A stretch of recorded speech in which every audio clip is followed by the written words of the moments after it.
is. Whoops. We forgot to record until now. All right. Sorry. So I have my backup recording audio only, but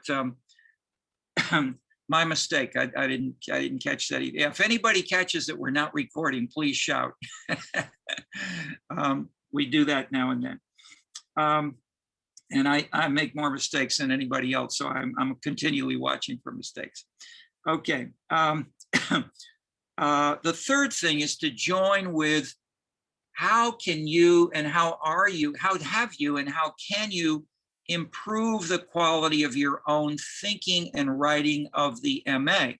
And this is most explicit in the Blaylock and Stinchcomb materials, which I passed around and discussed briefly. So if we can ideally link all three of these each time, and sometimes depending on the ideas, have more of the one or more of the other, that I think is the ideal. And so if you each of you can help as we go through each of these other things, think how you, as you read each page, how does this relate to my possible MA? Do I see a new hypothesis in this page of Durkheim or that page of Weber or in another student's presentation that I could build on in some way? Or not in Durkheim and Weber, but something which Stinchcomb said, look at the logical linkages. I mean, think of the inventory of causes, the inventory of effects, the boxes within boxes, the ways of both. And it's fine to say, here are 4 hypotheses, and no one has tested 3 of these, and I will not have time in this MA. I will focus only on 1, and here is how I will test it. It's fine to say that. So don't spread yourself too thin and say, I'm going to try to talk about 4 things or 8 things when there either is no data available, or in your case, if this is only the plan or the discussion or the rhetoric about work hours, but not actual changes, be very explicit about that. Nevertheless, the discussion, I mean, especially in China, when the party 5-year program is announced and it says something, that's important. I mean, this is not presidential politics in the U.S. or many other countries. I mean, that party program is very important policy stuff in ways that you rightly featured it. And so the change in tone is important, but just being explicit about where and how one might try to capture this is sensitive and difficult. And I'm having these conversations with Chinese all the time right now. Okay, so let me suggest any questions or thoughts about what I just said about linking the pieces. Okay, yes, Teo. Yeah, more so about this production of hypotheses from which we should begin. What if our project, or what if we envision a more inductive approach? How should we, produce hypotheses in that case? Do we need to do it in the same way as we would an inductive project? Yeah, I would say my simple, frank and intuitive and intellectually informed response, this has been argued about for centuries, is to do some combination. And there's no one right combination. My own work is sometimes heavily inductive, it's other times heavily deductive. But most of all, don't say you're only going to do one. And the smartest, most creative ethnographers, from Irving Goffman to Gertz to others, they're doing all of these all the time, and not every minute of their ethnography, but you have preconceptions, you have general background concerns, which are either yours and shared with your informants, or if you disagree with your informants, you may be more likely to articulate these.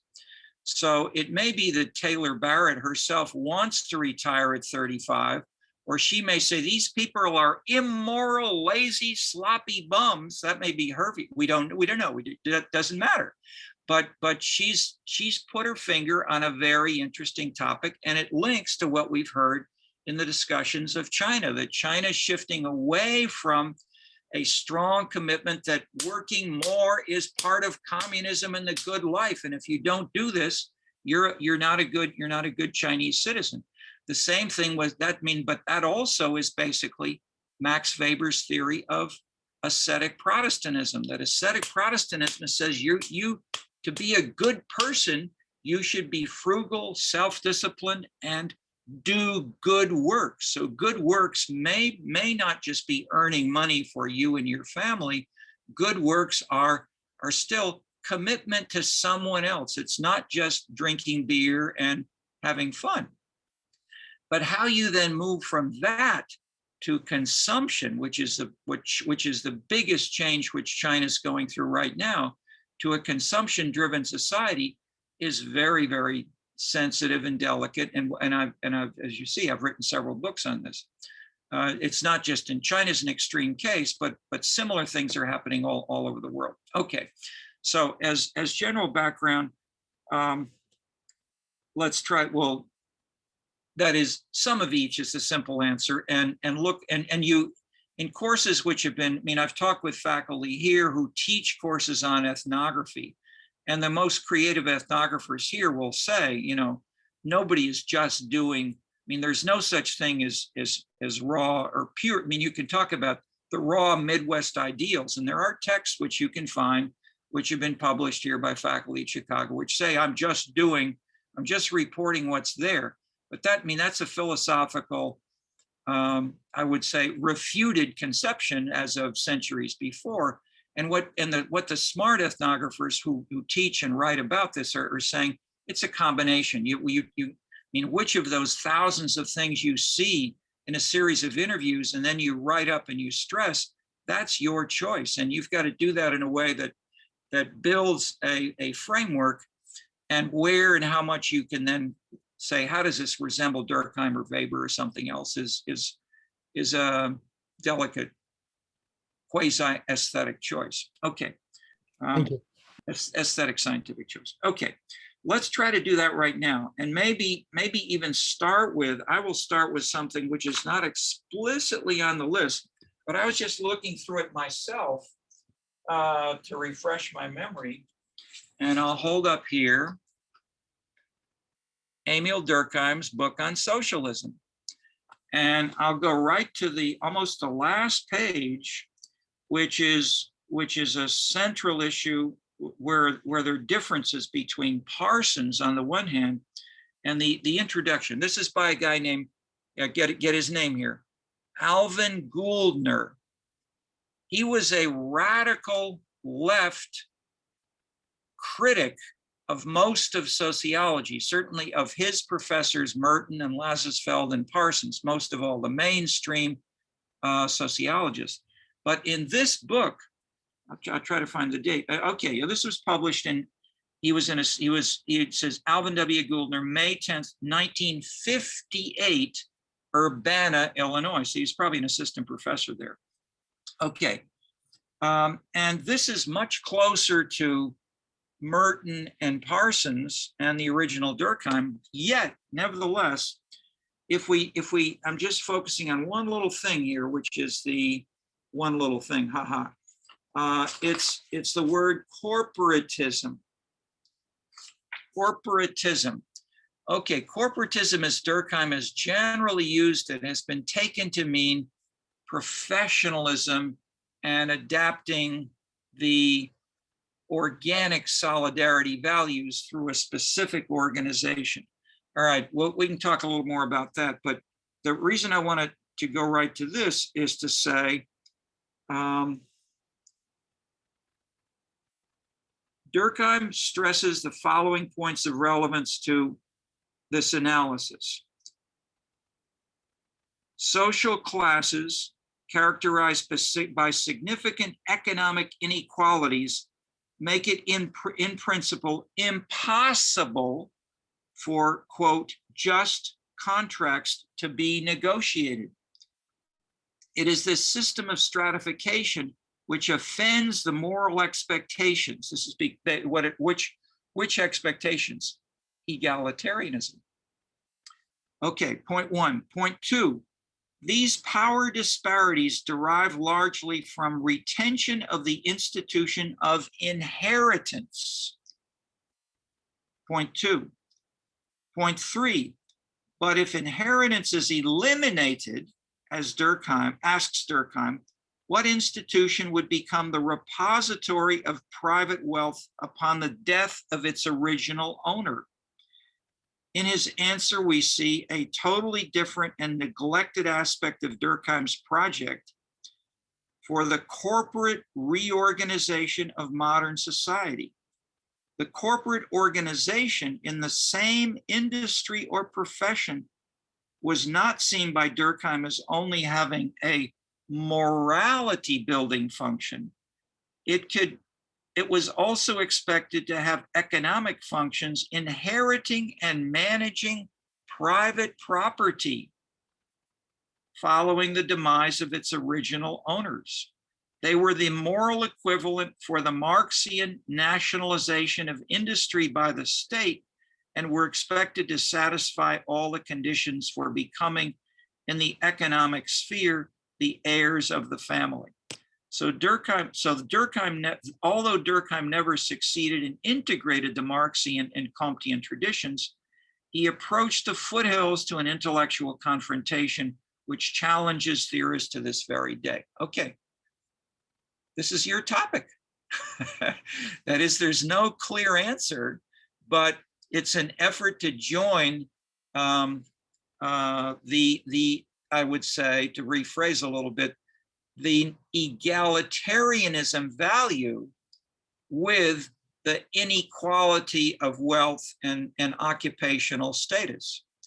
And to find a way of doing that collectively. The difference from China and Durkheim, however, let's try, we can elaborate with the division of labor. Okay, who wants to answer that question? What is there in the division of labor which informs what I just read to you? But what I'm thus doing is asking you to be a little bit creative in giving us a summary of the two key ideas of the division of labor. Well, there are three or four, but the two key ideas are basically organic and mechanical solidarity. Anybody want to talk to us about those? Any of you see them as fitting some of your work?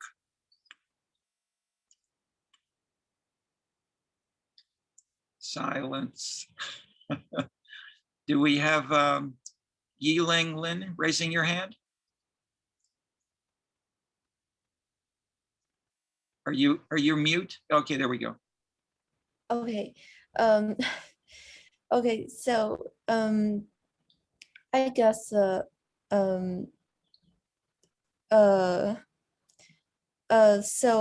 I would have a try. Go ahead. Good. That's fine. Okay. We'll start Okay. the discussion. We'll discuss this. Okay, so I'm considering about the impact of the division of labors, and because division of labors is still obvious phenomena in the scientific cooperation, and especially nowadays for in my field, because we are doing the large data analysis, and some would in charge of dealing with the data, cleaning the data, and some would be more in charge of the narrative stuff. But for a very good scholar, you have to both be able to understand your data and also know what kind of stories we want to tell.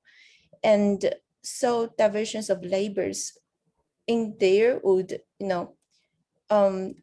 be a sticky phenomenon, because there would be metrics for each kind of person or each kind of workers to perform well in their own metrics. But the metrics does not encourage people to do other kind of job. And so I'm kind of thinking the metrics can we, include or more comprehensive metrics to encourage the boundaries of division of labor to be dissolved. And this is what I wanted to, bring into this discussion about the, dissolving the boundaries of the division of the labors. Okay, well, let me try adding a little bit more context to that. And we're getting right into very technical, I won't say technical, but high specialized answers. Let me say a few more general things. My background is I did a PhD on this stuff, on 19th century social theory, that is the context of Durkheim, especially. And where and how was Durkheim different, and how did he build? And this is the Sorbonne and Auguste Comte, who's considered by some the founder of sociology. And there used to be a statue of Comte in the middle of this square in front of the Sorbonne building. Okay, so Durkheim was the follower, the next, basically the founder of modern sociology, and one critical thing he did, which I mentioned here in the second sentence, in the Année Sociologique, the sociological yearbook, basically, he distilled the ideas from dozens of studies, then published essays on bigger themes, and some expanded to a few books. And then I list here what some would consider almost conflicting or very different ideas. So Durkheim basically was not doing one narrow thing. He was creating a whole discipline, certainly of sociology, but his definition of sociology was almost most of social science today. So he was not dealing with narrow bits of, he was dealing with much of the social sciences. So for instance, in terms of political, perhaps least represented was political science, but the way he approached it was he was a major political actor himself. So he was fighting actively for the republic. And the term republicanism meant we want to eliminate or disempower or weaken the church, the aristocracy, and the older class system. And so this was being fought over the 19th century all across France. And the typical two local leaders would be the village priest and the village school teacher. And the one was the Republican secular image that Durkheim was training and giving him arguments, giving him books. He would give lectures to hundreds of the school teachers who would come to Paris and listen to him say, you've got to get rid of those old bad things in France and make us into a modern republic so we can prosper and do well and so forth. And so he wrote several books which are published, which were his lectures on titles like moral education. But this was a political program. It was the biggest issue over the 19th century of France. And in a sense, it was a continuation of the 1789 French Revolution. And the two sides were called The Red and the Black, and the novel by Stendhal and by others and so forth. Okay, so more specifically, if you say we have one nation, one republic, we want to have equality, how do you deal with say the history of science that Yiling is talking about, which since Newton has been doubling in size every 7 to 10 years, we're getting more and more highly differentiated, more complicated. And what theories deal with this? This was a big concern of many theories. And so one was the utilitarian. So from Adam Smith and the psychologists, you have basically a utilitarian conception that individuals maximize what they want through a market or through social interaction, or just you ignore the social. The second was Herbert Spencer. So Spencer had a sort of organic solidarity let me finish. The market integrated the disparate individuals. So if you have suppliers, buyers and sellers. You sell a product, you sell a stock, you issue new bonds, etc. The market, in that sense, is the clearing mechanism that integrates, but the units are just individuals. In that, to simplify, this ignores, of course, regulation. Herbert Spencer talked more about the corporate, the organic model of the animal kingdom, where you could have competition among. It's basically a sort of social Darwinism, and this was a widespread theory, not just of Darwin, not just of Spencer, but it influenced lots of public thinking that everybody's in competition, but who is everybody? Everybody could be corporations, it could be states, it could be, so then, but the labels were things like competition, succession, domination. And these were linked to biology, to race, and to states, and to corporations. And this continued in the 1920s in the sociology department, as it was founded here by Park and Burgess, in zones. You have the zones of cities and so forth. Okay, Durkheim. Then we had the Marxist of classes and class conflict, and the division of labor was taking place around more divided.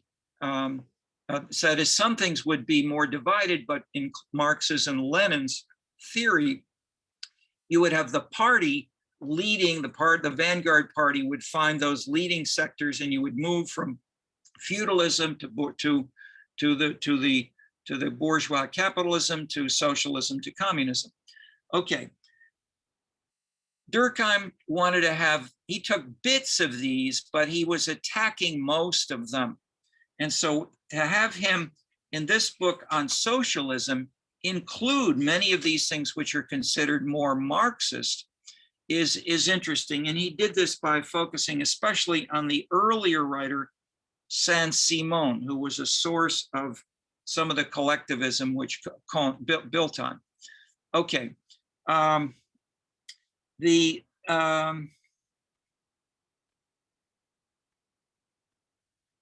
term corporatism was then used and got a bad name in the 1920s and 30s because it was taken over by especially Mussolini and the Italian fascists. And so it was an ideal that we, the political and military leaders, would use the corporate structure which was seen more as a continuation from the feudal guilds, in a way that would be consistent with domination of the society. Basically, I'm simplifying, but basically, I'm separating Durkheim's use, and I would say Parsons then, in his Structure of Social Action, did not stress what I read. So Parsons in turn stressed more the moral element and the basic values, but then the basic values only worked. This is the big theme in the division of labor for Durkheim. The basic values shared were only the more general ones. Okay, that's the big point to take away. So if we've got, here are things. So the moral education stresses republicanism, meaning egalitarianism, and equality. Okay, for the school teachers. But when he gets to say, how do we make this work in the division of labor? His answer, and here he went beyond the Germans like Tönnies and I would say to some degree Simmel and Weber, who talk more about Gemeinschaft, Gesellschaft, urban, rural. And this, of course, is very active in China today and still certain countries of the world. How do we deal with this transformation and join it with the consumption, which is also going on in your discussion of working hours, urban versus rural rights, who gets healthcare? You don't get healthcare if you don't have a Beijing. If you're living in Beijing and you have a rural citizenship in a sense. You can't get healthcare, you can't get certain kinds of schooling. There are lots of things you don't get access to. You're punished because they want to prevent too much of a rural urban migration. Okay, so how did Durkheim answer this? He said there are two kinds of solidarity: organic and mechanical. So mechanical means everybody has the same equality for all. And in China, for instance, there are 3,000 counties roughly. Every county has a library. The books in the library include, I don't know how many, but lots of copies of The Little Red Book by Mao. They don't have contemporary, let's say, potentially critical, some critical kinds of books. However, then there's a concern that people are not coming to these, and so there's an effort to change the content, which now includes more and more video, internet, and access to these, which is a revolution in equalizing access, not just the content of the books, but the access of the individual Chinese citizen is giving more and more choice. So there are huge changes going on in the last 20, 30 years in China that are individualizing, and what some of these things which you hear discussed in Jintao's and in Wen Mio's discussion of what is China nationalism, the leaders don't want an explosion. They don't want a revolution. And so but they're simultaneously letting lots of changes go ahead. And one of them is things like the division of labor and the effort to be cutting edge on mathematics, computers, programming, that kind of stuff. They may be first in the world in many respects. And so where and how these can be joined is the kind of question which Durkheim is asking. That is, how do you avoid having simple anarchy of individuals doing whatever they want? Especially computer programmers tend to be wildly individualistic. They want to, then some of them may retire at 35, but that is, they may share some of that kind of, I'm doing whatever I want, man. I don't care what Bill Gates says. I work for Bill Gates. I'm in his corporation, but I do what I want. And Bill Gates then says, yeah, that's what we want. We want you to do what you want. We don't want to have any hierarchy in Microsoft. And that model, that statement was adopted by something like 70% of the 500 largest corporations in the US 20 years ago. So they were asked, do you have this and this and this and this? So the Bill Gates Microsoft model transformed corporate America and the Chinese are doing similar things.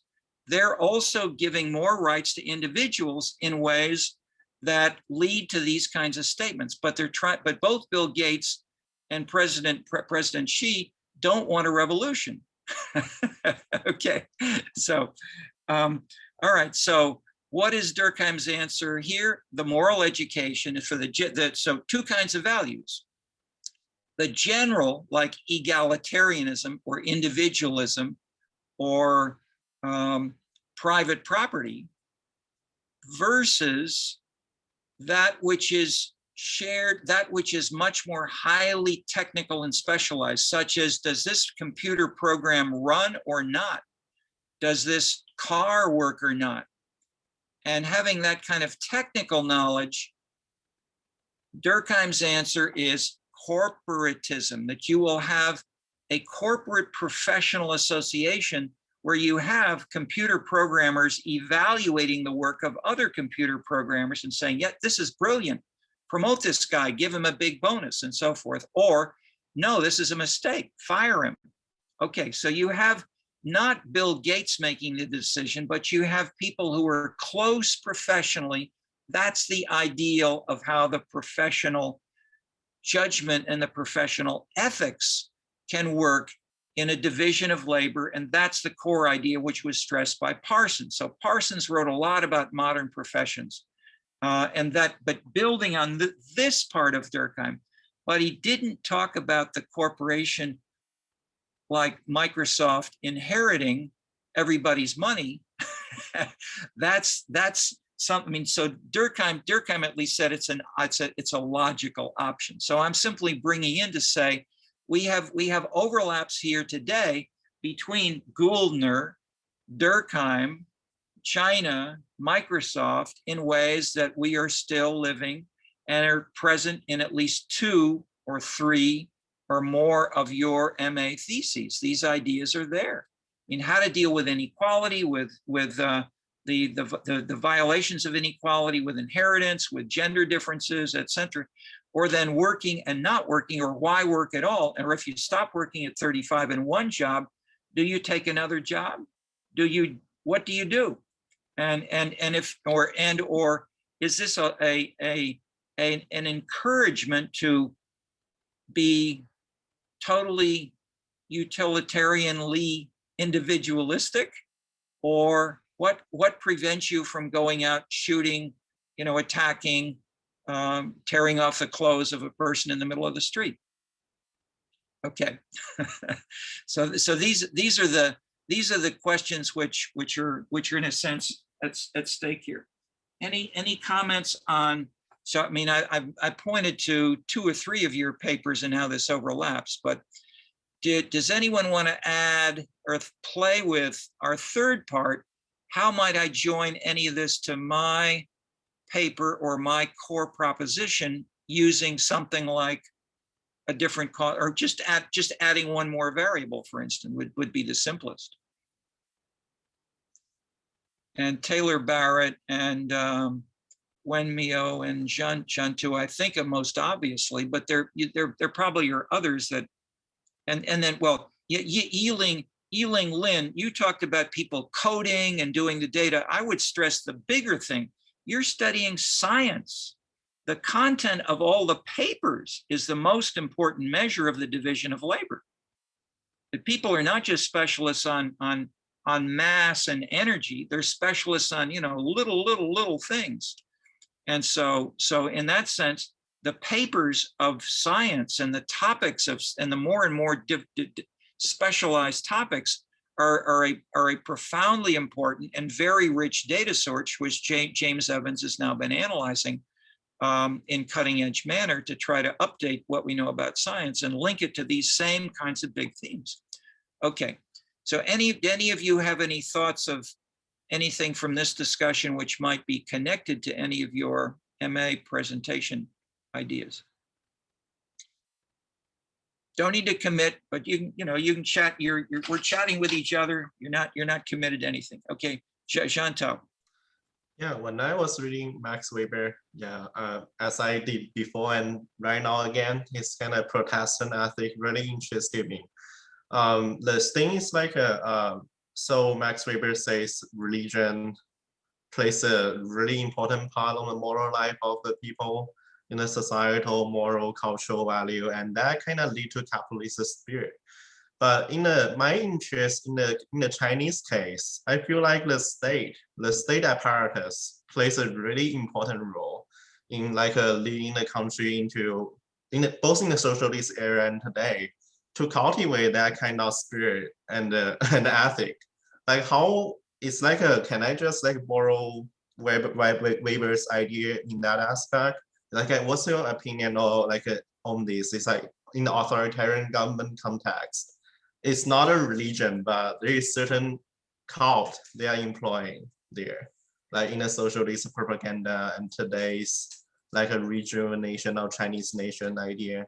Yeah, how can I like reappropriate Weber's idea into my context, like my paper?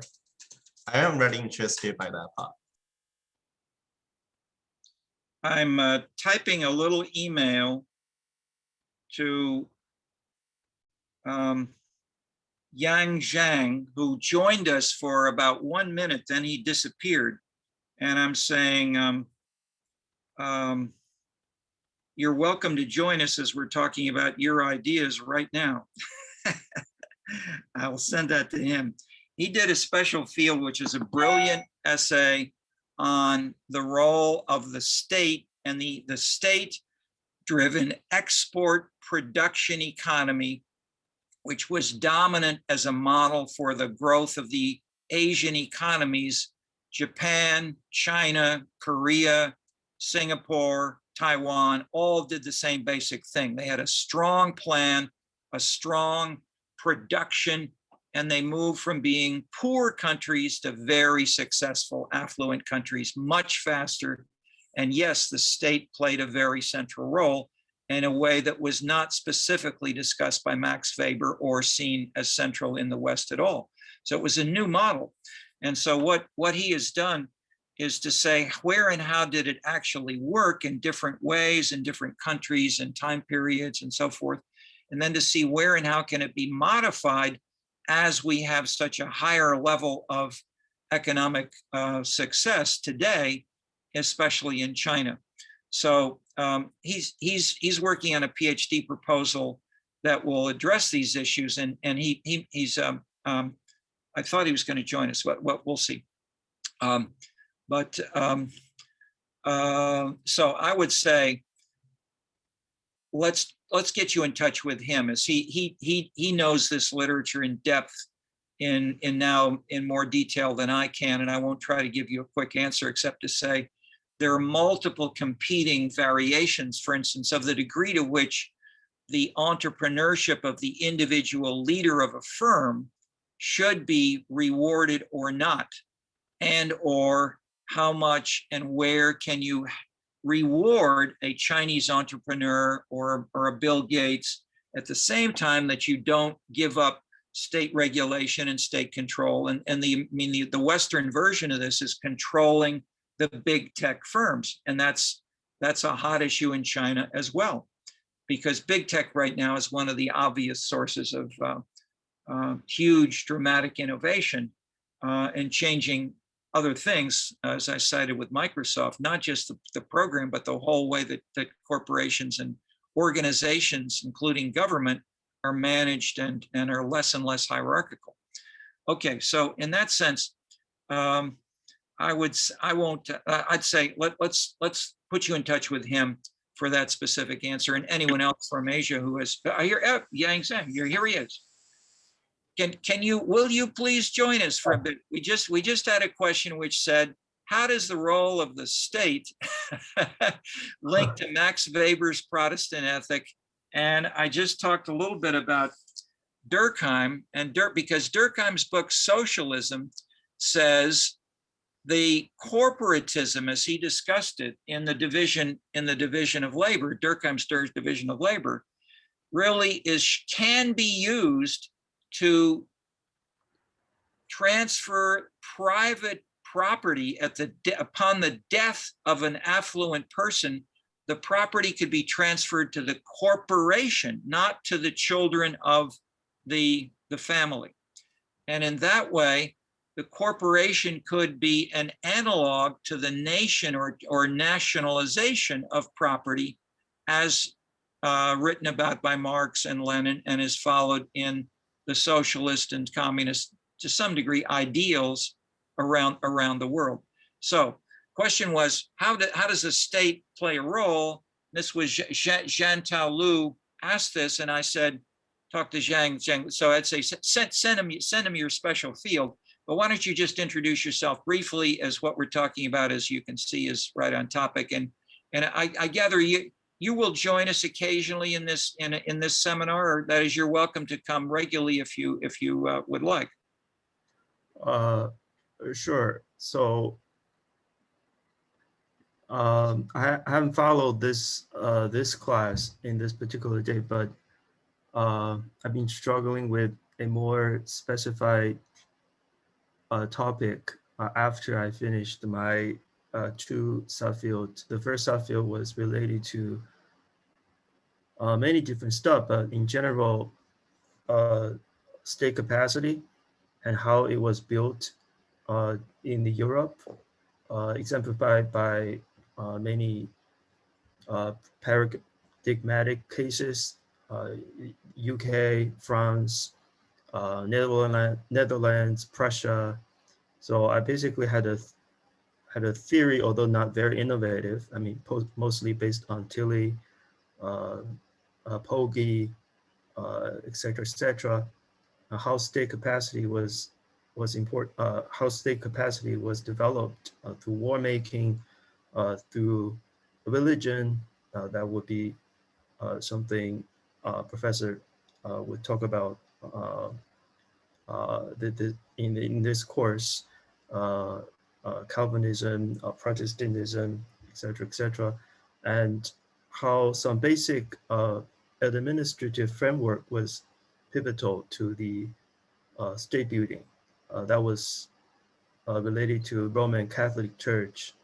Um, so basically, I put a lot of factors together and try to develop some mechanism-based propositions and use some cases to demonstrate that. And then I jump into developmental state in East Asia. That's many centuries after, but it was clearly something based on this idea of state autonomy and how state penetrate in society.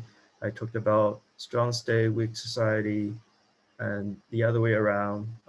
Joe Mitko, the colonialist effect on East Asian tigers. I talked about Miti in Japan, how a tightly related Tokyo University graduates or alumni became the top administrator in the early development of uh, post-war Japanese economic takeoff. And South Korea and Taiwan, and then finally talk about whether China was a developmental state or not. And basically my argument is no, China is so complicated, and it's even, I mean, there are very many adjectives describing what kind of state China is, but nothing, no one can capture this diversity and multiplicity happening in China. And the third essay was on globalization and a relationship between globalization and state capacity. So basically, I'm arguing for a weaker form of globalization. And while we talk about the victim of globalization in many parts of the world, we should also be aware that it depends on state capacity, and a lot of weaknesses are accentuated in the globalized world, not the globalization causing state to weaken. So I try to focus on the stateness all the way through from pre-modern world to the globalized economy we're in today. So my second subfield was on democracy, and there are so many people talking about crisis of democracy, democracy is dying, or the populist authoritarianism. And I am thinking about three avenues to develop a more synthetic approach. The first one is definitely about political culture. So I'm thinking about Pippa Norris and Engelhardt. They wrote books about it. They wrote about the so-called silent generation, this post-materialist culture after 1960s and the 70s, and how in today's more economic insecure atmosphere, people have this sort of cultural backlash. So this cultural element ties to the economic insecurity element. And this is not just about economic inequality, because economic inequality in a sense is only statistics. So it has to be filtered or have to be interpreted in terms of subjective feeling like insecurity. And a lot of it has to do with, problem of upward mobility, particularly in white working class in the United States. And an interesting insight is why white working class, not Black. Part of the reason is, a lot of Black families, their children fare a little bit better than the parents.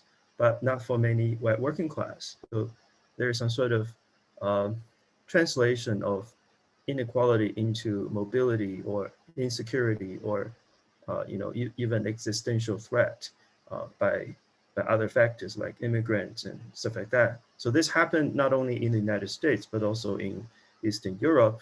I talked to people living in Czech Republic, Poland, and Hungary. I mean, when I talk to young people, and particularly those people who have been to other parts of Europe, they have very tolerant, liberal view of what Hungary means to the Europe and how it will be integrated even better than before. I mean, but still a lot of older people I talk to, they have very different view. And one of the women I talked to, who is in her 50s, is talking about how repressive European Union is today than Soviet Union several decades ago.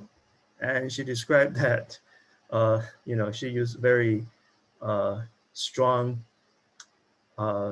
words to say that Hitler didn't conquer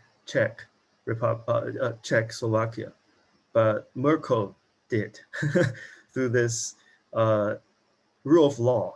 So he hates rule of law because rule of law hollows out this democratic self-determination. And she describes a very interesting comparison. So in Germany, if you buy tuna, it's 90% tuna with 10% olive oil with only 75 cents. So you buy that with cheaper price than you buy it in Czech today. And in Czech, it's more expensive, but you only get 70% tuna and 30% oil. That is not even good quality olive oil. I mean, she tried to compare lives before 1989 and after, particularly today. So there seems to be a discontent with just mimicking this Western liberal democratic model. And, I think this is very interesting because this is not only related to the economic insecurity, but also on how they perceive the identity. I mean, there was euphoric hope after 1989, but just because of this mimetic desire, like going back to normality, finally, and then they see that life is not equal, and their self-determination is seriously jeopardized because of this larger integration and inflexibility magnified by the 2008 financial crisis and its aftermath. So I'm thinking about how to combine this two strengths with the third one I'm thinking about, that's state capacity. And I'm thinking about how state capacity was so pivotal in democratization throughout history. I mean, people talk about national unity should be the background condition for democratization, and and all the other prerequisites. So my essay on democratization had some sort of engagement with all these so-called preconditionists from modernization theorists, Lipset, and all the critique of Lipset and more recent research on how modernization is flawed. And also people talk about this dependency theory and how dependency theory is also dependent on the context. So it's very complicated even for modernization theory. And then there's a social structure issue, how class is going, professor wrote about how class was no longer a driving force, but there seems to be a backlash against this this idea, but there seems to be another layer, more than beyond mere class. So political culture definitely is something I explored on social capital, on civil society. Um, um, and then I talked about how elite interaction is also pivotal in democratization and de-democratization. So, yeah. So that's what I'm thinking about, how to integrate state capacity, state autonomy, or the sequencing or timing of political development um, can be integrated in a larger framework to explain the current so-called crisis of liberal democracy. So so hopefully I can get better insight and try to make it manageable. I mean, right now it's just too complicated. I mean, even the theory itself is uh, too multi dimensional to be pinned down. All right, well, thank you very much. And just as one sentence linkage is that many people writing at the end of the 19th century used many of the same terms that you have used to describe us today. This is a crisis, crime is up, people are committing suicide at higher rates, crime, theft, the family is weaker, the church is not giving us moral values anymore. What can hold us together and not just have anarchy and murder, looting, etc. So in that sense, this was the Division of Labor. This was the second book. We want to just, as I said, we want to tick off at least things which you can read more about. Suicide.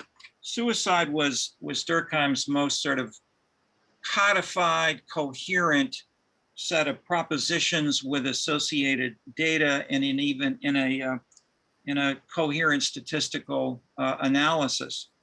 The interesting point is that Durkheim did, in terms of inductive, deductive, Durkheim did zero statistical analysis.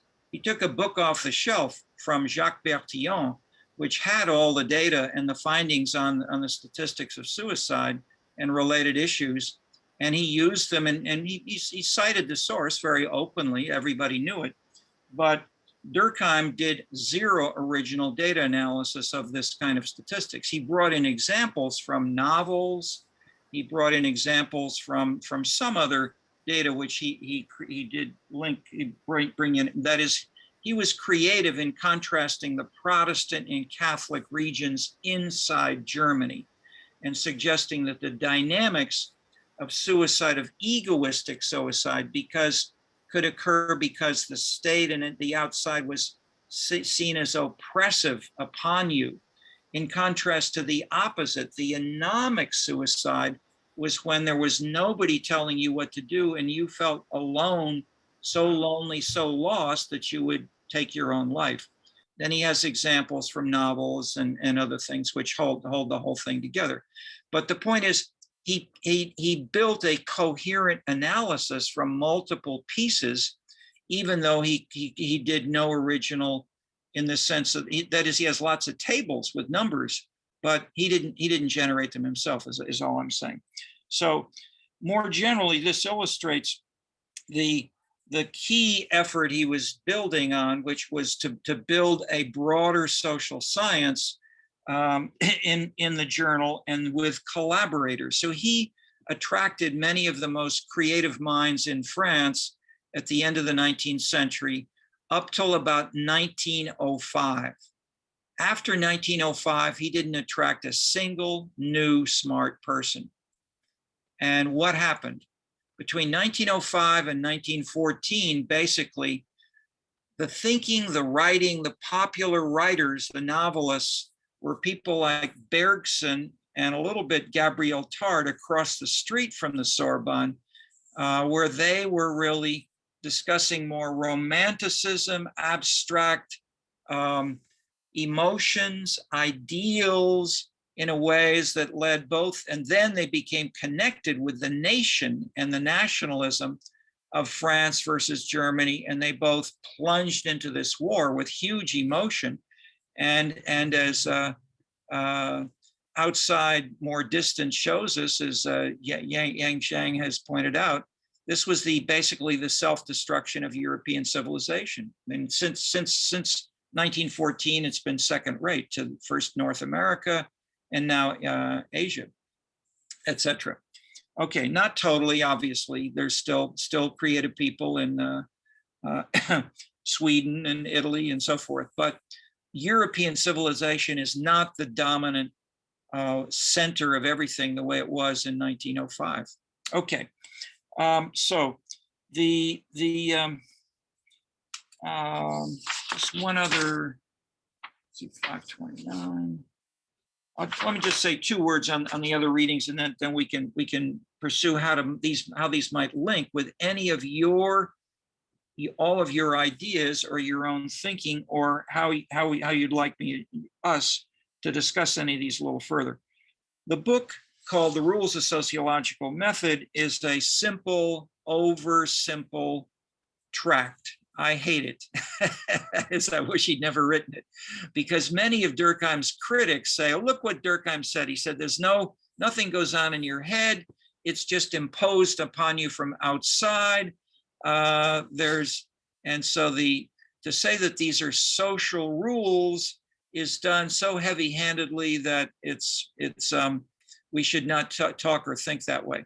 And so Gabriel Tarde, the main social psychologically oriented sociologist at the time, who was the major creative thinker, competitor of Durkheim, stressed the degree to which Durkheim ignored things like imitation, diffusion, high to low ideas, and how they would diffuse in that way, instead of seeing them embedded from birth or embedded in the law or certain institutions. If you can have people changing their views and new processes of popularity, modernism, fads, scientific inventions, these were things which Tarde stressed more. Then there was a famous debate between Durkheim and Tarde, and very interestingly, they basically did not disagree. So I would say Durkheim abandoned the overstatements which he made in The Rules of Sociological Method when he was caught under debate and in his later works in various ways. I mentioned lectures and then books on republicanism, socialism, the French nation, core values opposing other countries, etc.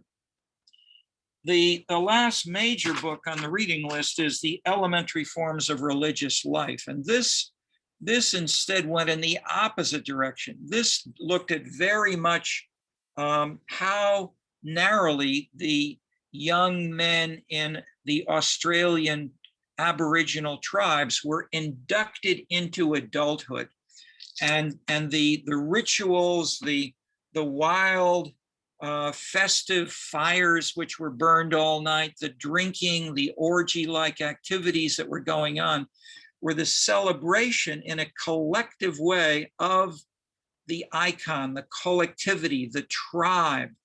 And so Durkheim took this, again, he didn't go to Australia, he took this from the English colonial explorers who'd written about this, and the Australians who'd done field work, but put it together and said, this is religion, by which he meant especially the Roman Catholic Church, which he was attacking. And so the corollary from that, in a sense, so some people, so some critics of Parsons and of Durkheim will say this was an imposed basic value which was so universally consistent and widely shared that there was no chance for individualism or innovation. It's sort of like your woman discussing the German invasion of Eastern Europe through, I love her example of the 30% bad oil. That's wonderful. And so I'm giving you the quick version. There's then a reference we have to a new book of not just of Durkheim, but things that happen after Durkheim. And then we'll have, I mean, the biggest, most important one is Levi-Strauss, which we'll get to, but also were others which were, and I'm mentioning the competition with the Germans. One of the pieces which Alan didn't mention, but he's talked about in our classes, where he was a TA in 2 courses, so he knows what we're talking about often. Richard Wagner's romantic nationalism was a foundation of the German nation. Before there was a German nation, the German intellectuals, artists, writers, musicians created the ideal of Germanness. And that was what was in the 4 operas of The Ring, and in 5 books of essays about how to do this that Wagner did. Okay, so some of the sociologists in France in the 1930s created a sociological society where they would be blood brothers. They would stick their, a knife into their thumb. They would press their thumbs against each other. They would share the blood of a blood brotherhood in a way that people who were surrealists and others, and in some of these other romanticized conceptions of brotherhood, nationhood, solidarity, and how it could be created or maintained, they saw this as an extension of Durkheim's elementary forms, in a sense. But you had surrounding them people who were more extreme, the surrealists, who were written about by Picasso, but by many others. So these aspects of Durkheim are written up in the book by W.S. Pickering and others, called The Durkheimians and the Arts. So the arts are not just today. The arts were there in Durkheim, in Wagner, and very much an element of the air surrounding Weber and Durkheim, along with Hegel, along with Marx. And so where and how these were, and these are taken for granted. And I'll just add that neither Weber nor Durkheim, in most of their central statements, embraced the arts. And they even said explicitly, these follow too many complicated, different rules, different dynamics that we cannot include when we're analyzing markets or the economy or even the state. And therefore, we will leave out the arts as we will leave out intimate personal relations and sexual activities, because that's too complicated for social science. Okay, now they changed. I mean, they did, especially Weber did change in terms of some of that, but you don't have a serious commitment to using the arts. The ways are a potential, and I would say it was I wouldn't say it's a mistake. I would say we now are in a place where we have so much strong, foundationally structured social science that we can afford to bring the arts back in, because they're there and they are in the minds and they're in the hearts of many people in China, in Japan, in France, in Italy, in New England, and in the American South, in ways that is the young Black men in my neighborhood in Bronzeville. They write songs. They make videos of themselves attacking the other gangs, and they play basketball. They don't get normal jobs. They're way underpaid. They're way underpaid because they don't look for or take those jobs, which they could. Jim Heckman has written substantially on this, but my point is the arts are hugely important in Bronzeville and have been for the whole 20th century. Okay, so sociologists are afraid to say that. I've lived in Bronzeville most of my adult life. I see this day and night, and Forrest Stewart has said this. Forrest Stewart did field work with gangs in Chicago, and his book is now out on Ballad of the Bullet, which does exactly what I we would bike around Chicago and different neighborhoods, including Bronxville, and talk about these things. Okay, so Forrest Stewart, Ballad of the Buddha. He was an assistant professor here for 7 years now. He's at Stanford. Okay, so we both talked a bit. We're supposed to take a break in about 20 minutes. Let's try to discuss linking any of this to either your papers or something else in the ways of making other syntheses among things. I mean, that is, Yang Zhang has introduced lots of big, complicated ideas that are, I would say, often underlying. So most of your topics are much more narrow, much more specific than what he's talked about. But he's a connection to Durkheim and to Weber and to the bigger frameworks. And so you don't need to say, I'm going to stop doing my MA and I'm going to write a new book on the division of labor and society. But you can say, is there a hypothesis that I might adapt from state control or regulation, or the ambivalence of the anti-hierarchy which Bill Gates implemented, and the idea that you could retire at 35 because that's an extension of the individualization, which was enhanced by Bill Gates, and in a sense, well, I won't go too much further, but let me hesitate and ask if Taylor, this is Taylor's topic. Taylor, I'll just introduce to Alan. She spent, what was it, 9 years after college, having a wide variety of jobs, including being a very high level director, filmmaker in Hollywood. And her topic is who wants to retire at age 35 and never work thereafter, and why? It's a great, yeah. Okay. Because I'm simplifying a little bit. So Yeah. do you have any hypotheses that might sharpen who and where and why, based on the discussion we've had and what you may have read about Durkheim, and so we'll talk more about Weber afterward, but Weber as well, if that's useful. Or Alan, what Alan has said too.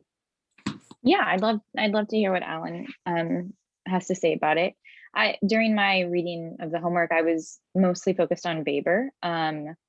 But in terms of like the individualization of one kind of harnessing the agency of their life, I'm interested in you bringing up Bill Gates. I definitely want to like do some more research on that to see how he revolutionized corporate culture.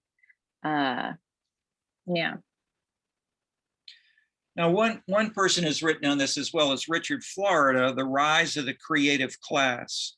And so he points not just to, working as a team, he points to things like people would wear not business suits or neckties at Microsoft.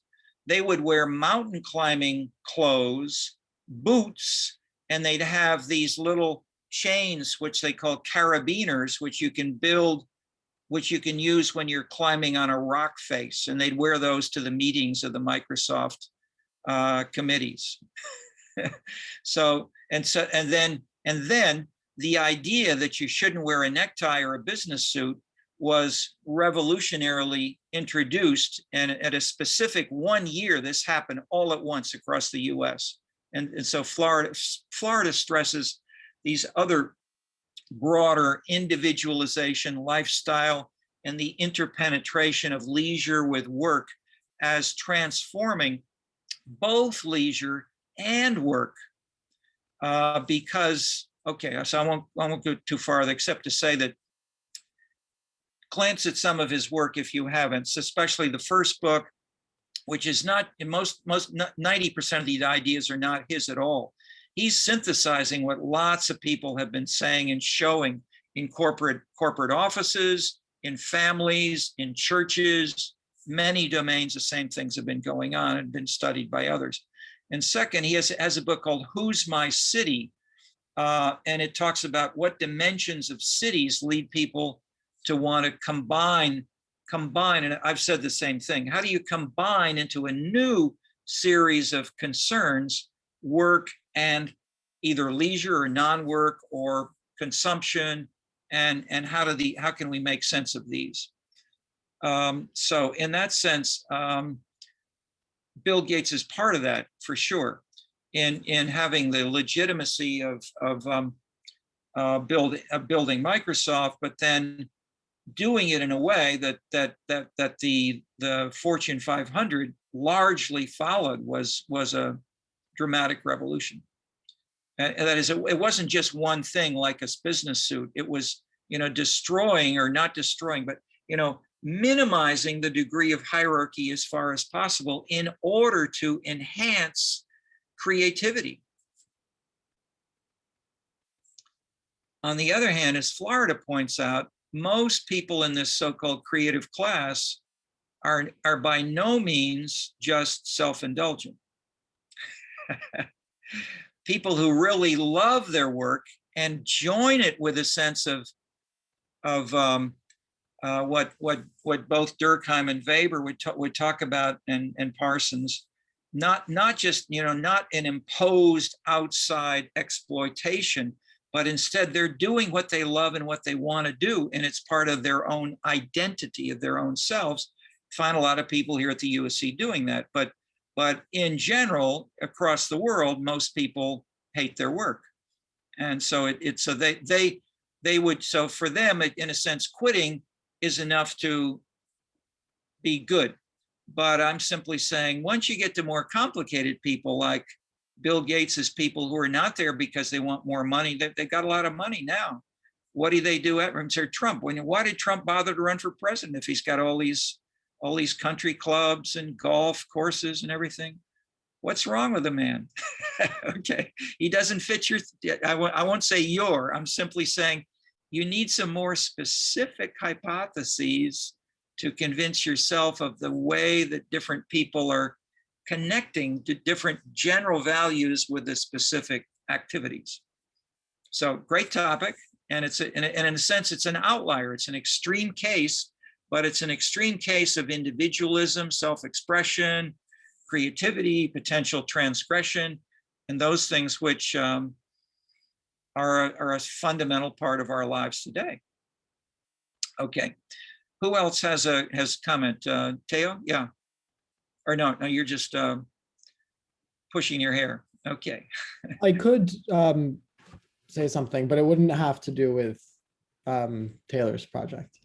No, it doesn't have to do with, well, Taylor, anything else you want to ask or think out loud with anybody else before Yeah. Well, I kind of am thinking about this. I'd love to hear about other people's work, but I have this lingering question. So with the Protestant work ethic, for instance, you brought up Trump. He may claim he's a religious man, but he is, not, and like kind of an amoral character. So how do I make sense of a figure like that with Weber's theory of this work ethic informed by religious commitment? How did anybody want to answer that? How did Weber do so in the Protestant ethic? He tried to answer that, at least read a partial answer.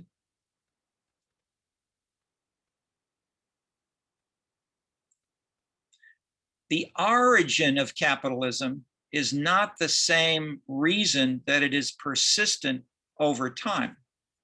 So the origin of capitalism only and of the Protestant ethic and the spirit of capitalism was what he was talking about. In a sense, that's like Chantal Lu's plan in China. It's not the actual work. I mean, Weber doesn't have data on the number of jobs that were created and so forth. He's talking about ideas. So the idea of Calvinism and of self-sacrifice and doing good works for others created a potential for self-discipline and for working together through markets. That is, the Chinese didn't do this. The Chinese didn't have enough trust in people outside their family to write contracts except with their family members. So the overseas traders, largely in the past and today, they work with their families. They don't, that is, even though the trust questions, many of the Chinese trust questions say there's a lot of trust in China. There's also distrust, so it's tricky. That is, the Asians in general have trust much more deeply embedded in personal relationships and family. And once you get to non-family, then it's much more tricky.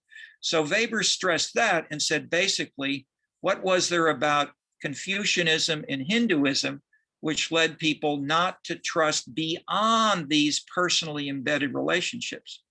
And that was the beginning of the, okay, so we'll read about this as we go on.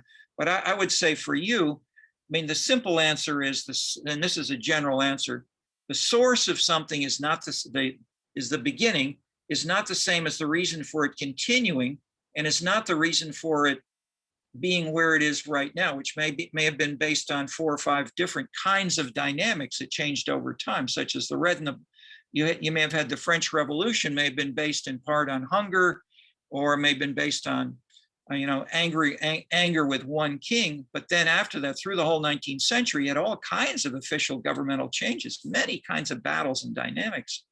And so those were each changing both the state and the economy. But to come to the more recent, say, Trump-like, that is how much is religion a visible central part?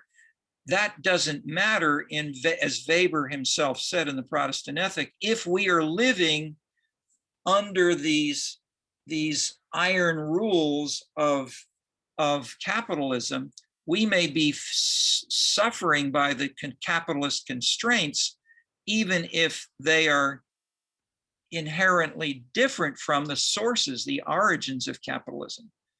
So that means now, many people have said, how much of these constraints you're talking about really capitalism, and how much are they instead the state or regulation or the imposed Hindu or Roman Catholic Church, or let's say the Islamic, if we take an example like ISIS. Now, obviously, that's not, ISIS is an extreme version of Muslim religion, but the point is, religion can be and has used in many, many different ways by different people over time. And so be careful about, I mean, the way you frame it, it's a self-answering question. No, but if you try to generalize, and so when I cited Trump today, it was to point out that he obviously was a violation of many of the things which we read about, such as just what you're discussing. I cited him as a violation that if you're it's a violation in a sense of the Engelhart idea. The Engelhart idea that if you have plenty of material well-being, then you can focus on beauty. All right, so Trump is not focusing, well, he is focusing on beauty and his wives and that kind of thing. But it's not the kind of aesthetic sensitivity which many critics have pointed to. So clearly I'm cautious about, I've been using Trump as I've been using Trump, ISIS, Black Lives Matter, and the Hillary Clinton as 4 models of values and culture that are in conflict with each other, but which are useful illustrations of different themes which we'll be discussing through the course. So in a sense, I was asking rhetorically, why didn't Trump retire at 35? Do you have an answer? Or do you have, or might there be, can anybody else suggest 1 or 2 or 3 hypotheses that would help us explain? That is, as I've said, I think did I say it in this class, or am I confusing with the other class? Did I say most social science theories explain about 10 to 20%? 80% of what we're talking about and seeing behaviorally is different. It doesn't work for some reason. Now, so are you saying that you want, so what I'm saying is you need some hypothesis, even if your hypotheses only explain a total, that is race, class, gender, national origin, age, all explain about 20%. 80% is still there. So you can say, well, Trump is an exception, but it's an exception to race, class, gender, and national origin, perhaps. But is he an exception to what hypothesis might explain a Trump? That is someone who's very affluent and who doesn't retire and who wants, kills himself and puts in his own money and whatever to become president, is willing to, to tarnish his whole historical legacy by having these problems at the end. I mean, he's super emotional in that respect. Many are saying. Nobody knows really what's in his head, but Theo? Not a hypothesis, but I'm wondering if one could say the same about someone like Mitch McConnell, who, has been the leader of his party in the Senate, has accomplished quite a bit of his conservative agenda over the last, Sure. 4 to 12 years. And I mean, why wouldn't you just go home, you're a multimillionaire, enjoy the rest of your days, bask in your accomplishments? Why, for example, is someone like him, as with Trump, still there? Yeah, let's ask Taylor. I mean, that is, in a sense, you can say my answer is I want to focus just on those people who are retiring, but I would add to that, even if you want to do that as your main focus, it will help you pose and think about assessing some hypotheses if you compare those people with the people who don't retire, like the examples of Trump and many other people who keep on working, even if they've got lots of money. Yeah, I think these are good questions. Initially, I think work is a site of identity creation and also community building. So it serves a lot of functions. Some people have theorized it's a new form of religion, even like a new type of church, with levels of religiosity going down and hours worked going up, kind of in a direct relationship. And as the title of our book, when we spent 8 or 9 years talking, especially with the Asians, about this, why doesn't Tocqueville work in Asia? And then second, why doesn't the bohemianism argument of Balzac, Baudelaire, and others, Jane Jacobs, also fail in Asia? And the title of the book was Can Tocqueville Karaoke? That is, the Asians use karaoke to enhance personal relationships and extend them beyond the family to integrate with your workplace colleagues. That is, not just by working on the job together, but after work, you go to dinner, drink, sing karaoke several days a week, traditionally, in all those Asian countries.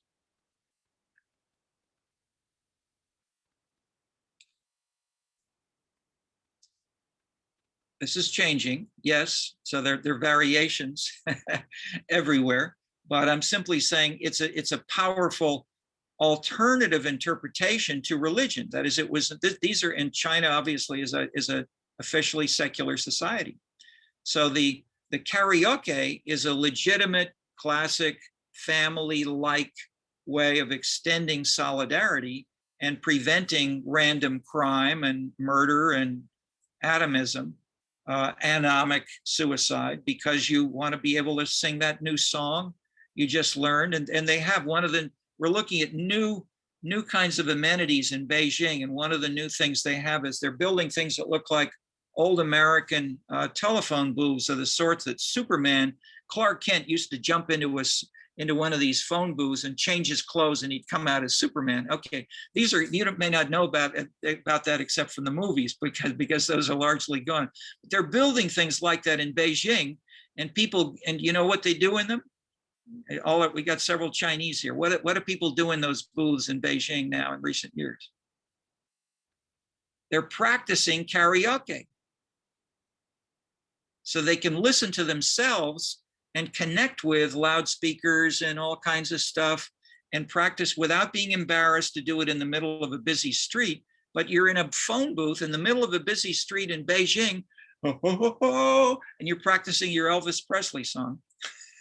Okay, so that's a new business and a new way of joining business with work, with identity, with consumption. And you could, if so, it's consumption, I guess. That's if it's with your karaoke work group, is that work or pleasure, or which? Okay, so Chantal is going wild at that thought. It's not in the 5-year plan. We will expand the number of karaoke booths from 5,000 to 5 million in the next 5 years. And that way we don't need to worry about the rural people coming from the outside to the big cities. All right. Okay, so that I'm teasing. So I'm teasing any one variable interpretation of anything. Any more, Taylor? Either a question or asking for advice or whatever. Or that is, you're shaking your head. You're agreeing. It would be good to compare. But have you found anybody who's compared? I mean, have you have any off-the-shelf, easily used, quick data sources you could look at if you want to say, you know, how many people are retiring at 35? And then how many people with an income over, say a net total savings over $5 million are not retiring compared to those who are, and so forth, and breaking that down. Are there any data on that? You know, I have no idea. Yeah, well, I've tried to look, and I consulted a research librarian too, and we were not really coming up with anything. This particular movement is so recent that there's no studies on it yet. But I think that's a good idea to try to look up. Yeah, you don't need the, I mean, the people who are in that movement may not, I mean, there are millions of people who are not in that movement, but who may be retiring at 35. So I'd simply say, you know, how many, and then how different is it by region? That is, how much is this true in the American South with its traditional, at least, well, I don't want to jump ahead too much in terms of theorizing, but that is regions within the US, countries, Northern versus Southern Europe. That is, the Italians are classically seen as more consummatory. Within Asia, the Koreans are considered the Italians of Asia. Do the Koreans retire more? I'm not so sure. The data show, their critics say, oh yeah, those Koreans are just lazy. That's why they're singing all those rap songs. The data show that the Koreans work more hours than the Chinese or the Japanese. But they've also got the most successful Korean wave music and theater and soap operas, and the Chinese watch them at much higher rates than their own Chinese rap and soap operas. That, okay, I won't want to elaborate, but so I'm simply saying, look for some comparisons, think about it, and then think about anything which you can see is associated like the variables I'm mentioning. That is that the simple, obviously described of the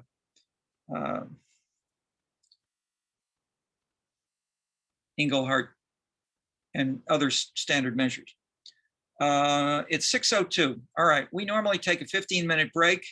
Time to eat, time to rekindle for for our next section, and we can talk more about Weber, although we've already started that. But any other ways of joining these pieces, and you're permitted to think creatively during the next 15 minutes and tell you what you come up with, especially if you get some inspiring food or drink or a puff of something. Okay, see you soon. Let's jump ahead. I was mistakenly not seeing your faces and didn't realize you were in fact right there. Okay, well, let's go.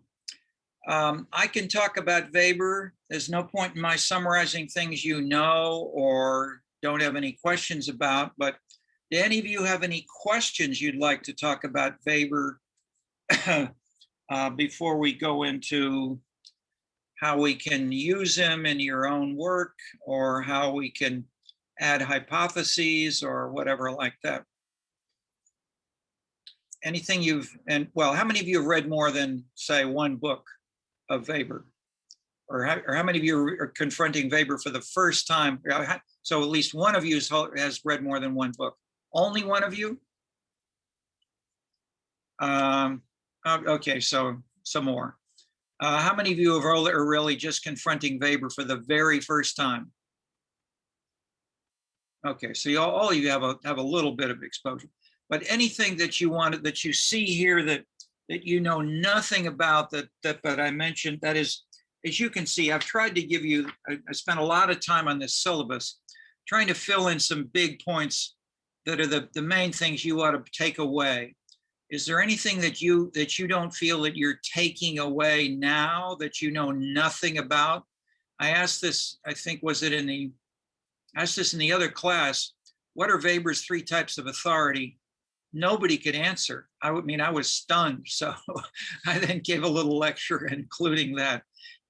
How about you? What are Weber's 3 types of authority? You all know? Nobody knows? Okay, if nobody knows, you need to do a little bit more reading. Okay, so how many of you have read the syllabus on Weber? All of you? Okay, 1, 2, 3. So almost everybody's read the syllabus. Okay, so let's just look through the syllabus together and ask me a question if there's something you'd like to know a little bit more about, such as, especially we got several of you from China. How many of you from China and others have read at least a page of The Religion of China by Max Weber? 1, 2. Okay, only 2. All right, I've told at least 1 or 2 of you others, take a look.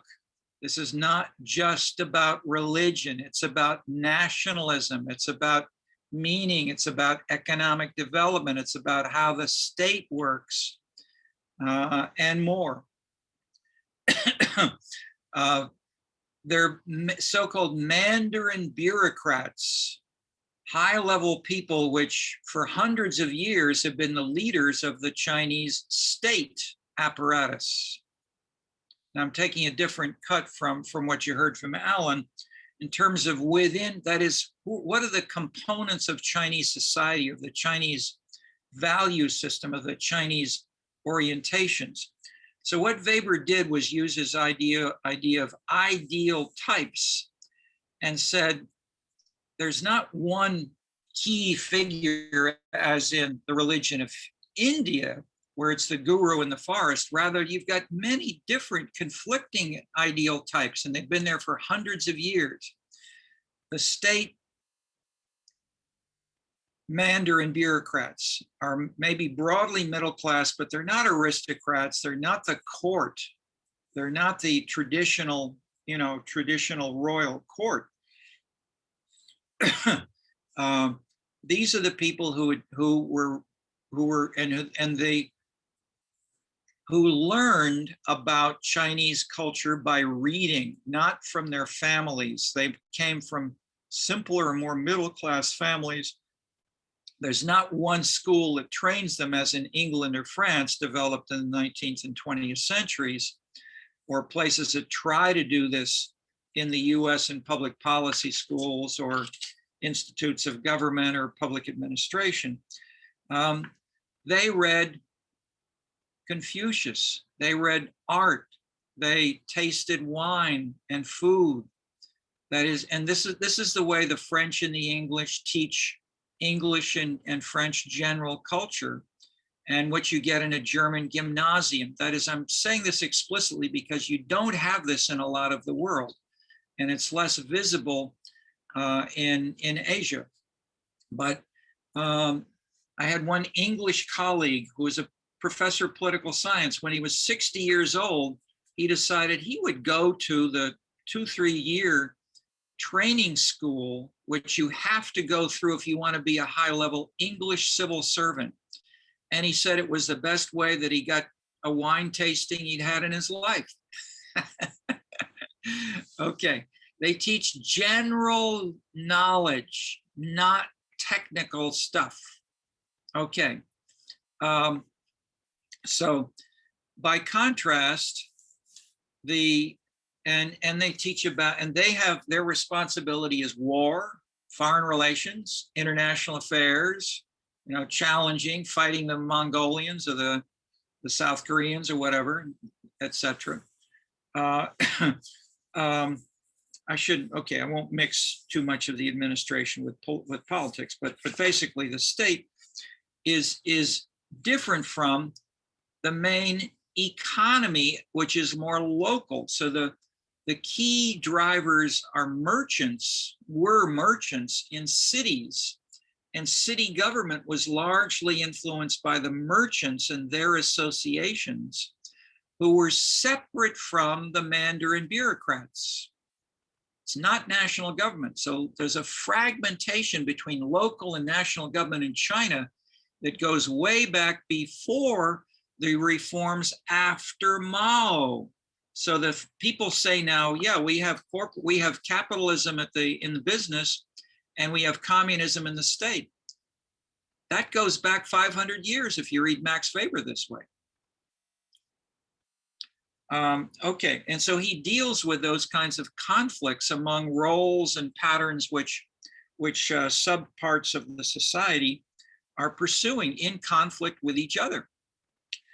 Overseas traders, hugely successful. This is not just Chinese today in Indonesia or in the Philippines or going to Africa. They've been doing that again, 500, 1,000 years. They've been brilliant overseas traders. However, as Weber also pointed out in the Protestant Ethic, they don't trust a lot of people. They deal with their families. So they go to Africa. They may sell today. They'll sell cell phones in Africa, and low price and higher quality than that the Westerners can't keep up with them. But this is an old tradition of the overseas traders built. There's a guy at Cornell who did a book on Chinese overseas traders. There's a lot of stuff on this following Weber. Peasants.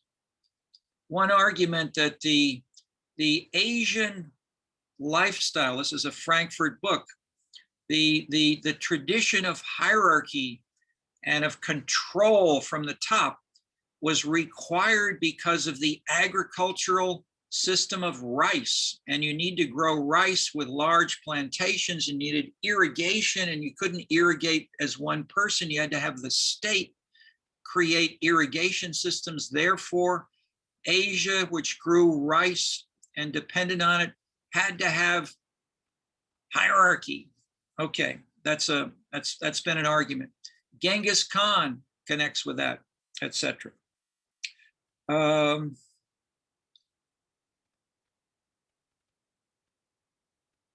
won't say more. You get the flavor. Parsons, in turn, I'll just mention in passing, if you read his book, The Introduction to the Sociology of Religion, he deeply criticizes Max Weber for using ideal types in such a central manner as he did. And Parsons, even though Parsons wrote about things that look as if they sort of look like ideal types, he frames them in terms of variables. Some of you have talked about variables, others have not. If you talk about, say, what is Chinese nationalism and say it's one thing, you're not talking about variables.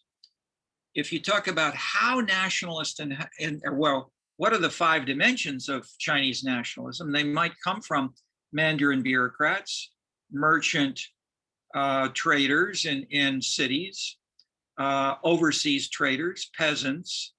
And you could say each of these may lead today to different types of conceptions of nationalism. But second, beyond that, you can then say how many Chinese have any sense of nationalism?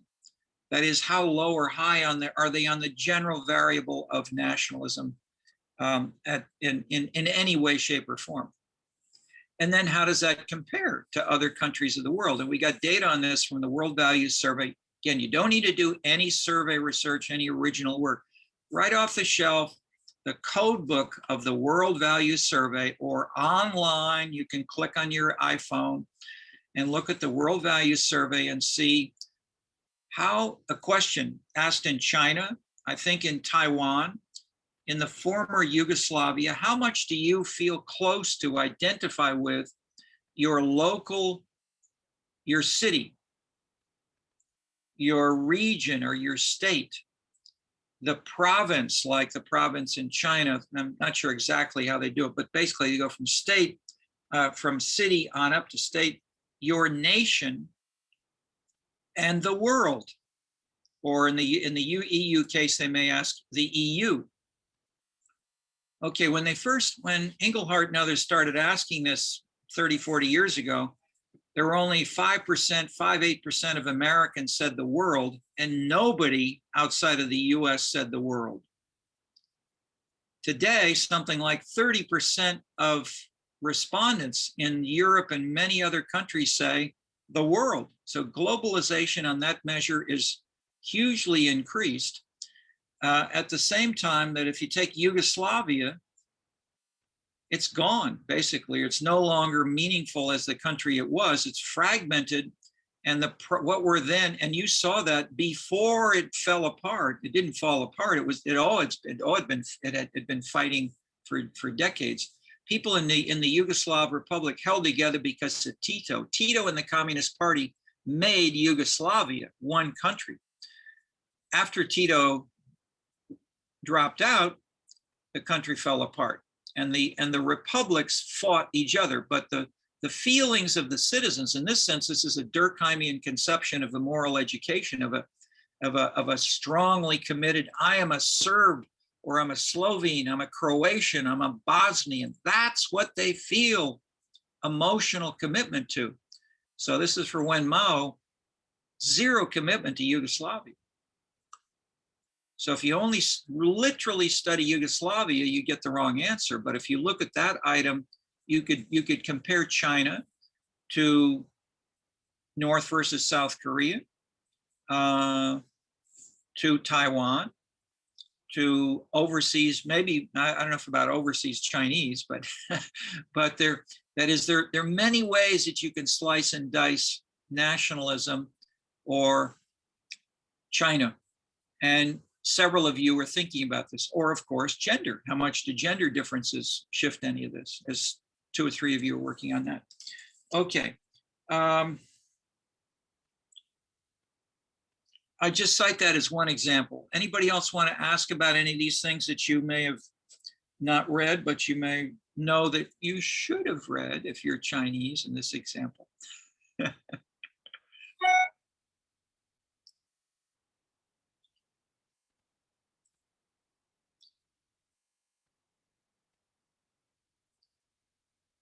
Let's try to take one of your other paper topics and how it, yeah. Did anybody see something that you saw, the title that might be maybe in your paper topic, and then how that might connect, but you didn't really know how, to Max Weber? Anybody want to volunteer?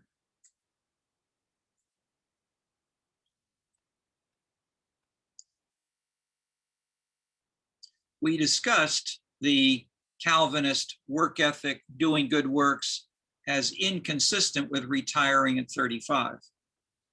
And that's a good area for sure to immediately think about. But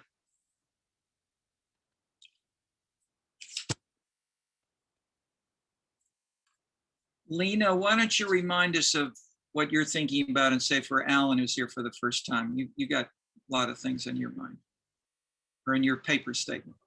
Okay, so okay, yeah. So originally, I was thinking of looking at the diplomat as a person in between cultures, and like kind of seeing if he can qualify as a stranger, or to what extent, how involved they are with the host country's culture. But right now I'm kind of in like a tough spot. So there has been in development since last week because I continued my literary research and I found out that someone did like the exact same thing that I wanted to do. So they have already like labeled the diplomat as a stranger and identified 3 kind of ideal types about how involved they get with the host country's culture. So they've identified like usually like the young diplomats, they're super excited and fall in love with the host country and want to like adapt to everything and like take in all the local like habits. And then there's the second one where they're very disengaged, they're just doing their work and they want to interact with the host country as like little as possible. And then there's like kind of the third ideal type where they're like kind of doing what's necessary, so getting like a little bit of input from like the host country but not getting too attached. So that's kind of what I wanted to look at, and now I'm kind of confused. Well, as I said, in part in reaction to your topic, but for all of you, don't look at just the literature on that. I mean, that's much too narrow. You should link in some way with the stranger, the role of the stranger, social control, hierarchy. How do you work in an organization? The whole state of which you're a part, that you're representing. And then the diplomatic corps internationally, of all the diplomatic corps from every country, has in a sense a certain identity, distinct from their host countries or from their own countries, etc. But or take the Bill Gates example. Bill Gates said, don't think of yourself as a cog in a machine and you're being spun by me on the top. On the contrary, or put differently, how do those people choose the 3 types? So I don't have an answer to that, but I did want to share something, maybe this more in relation to Durkheim than to Weber maybe. But what I kind of thought about next was kind of in this research that has already been done. The researcher, she talked about this process of going native and how they like the foreign ministry does not want this to happen because then the diplomats would not be like loyal to their home country.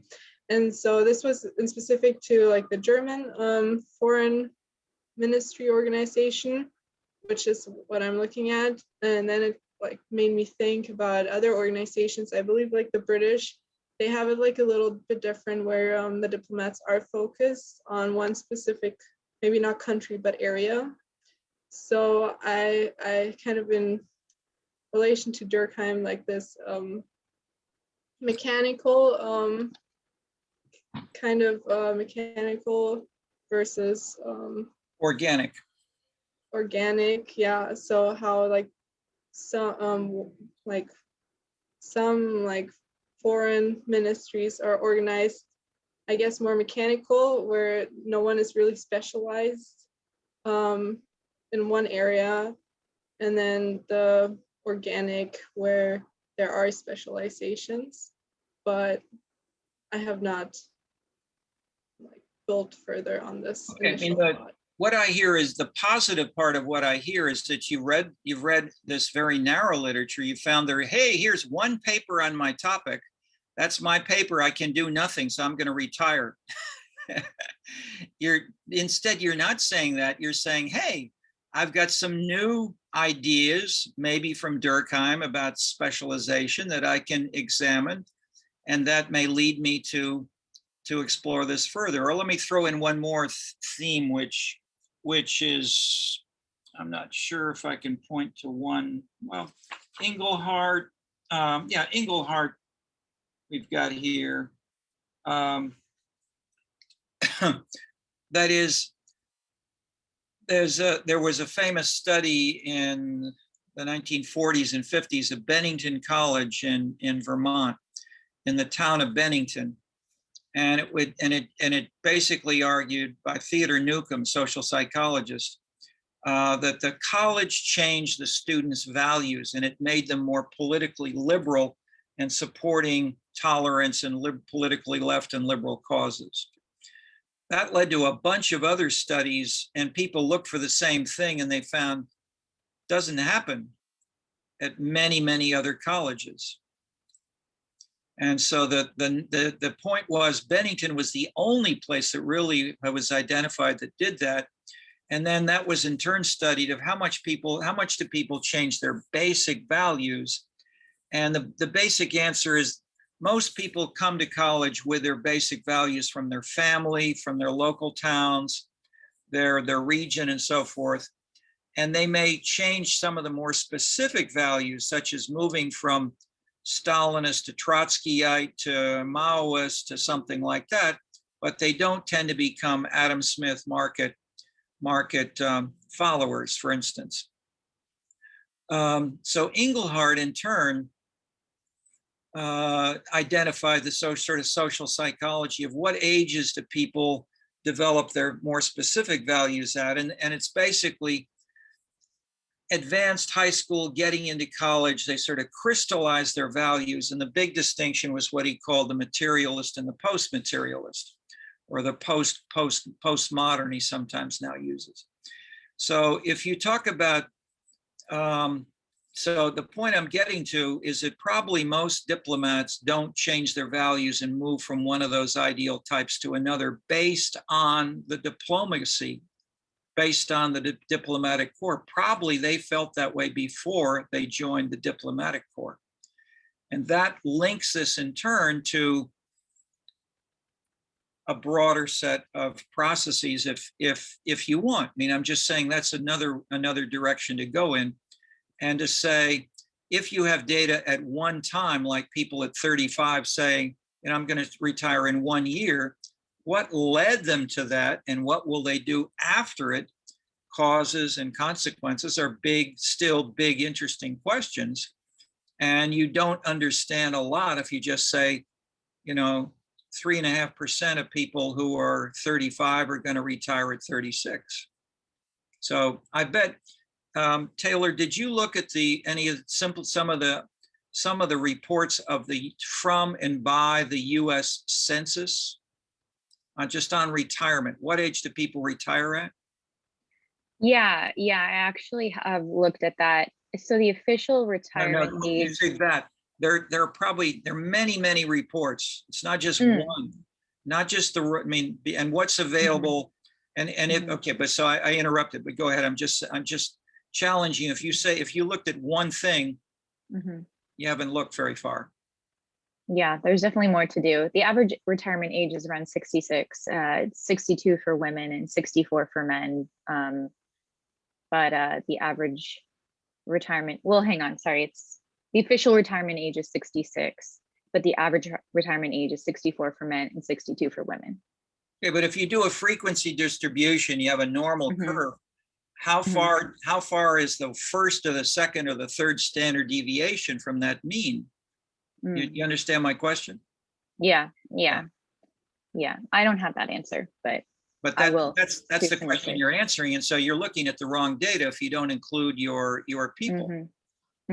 So the data are there, but you got to dig a little bit, and probably that is I bet this is written up somewhere in a census report, but if you look at means as you're citing, that's useless. I won't say useless, but that is, it's not capturing. You want to compare your people with the others, and then who are the others, and then how do the differences, that is, how do the people who retire at 35 in New Orleans differ from the people in Salem, Massachusetts, and why? Or in Scotland from Southern Italy, for instance. And I'm sure there are lots of books about retirement that probably at least got the beginnings of these kinds of data. The other way to go, and this sort of connects both with each of you, not just with change, but with the values you may have grown up with. And I cited Bronzeville as saying music, entertainment, from jazz to hip hop to rap to killer to driller rap. This is ingrained in you if you grew up in Bronzeville.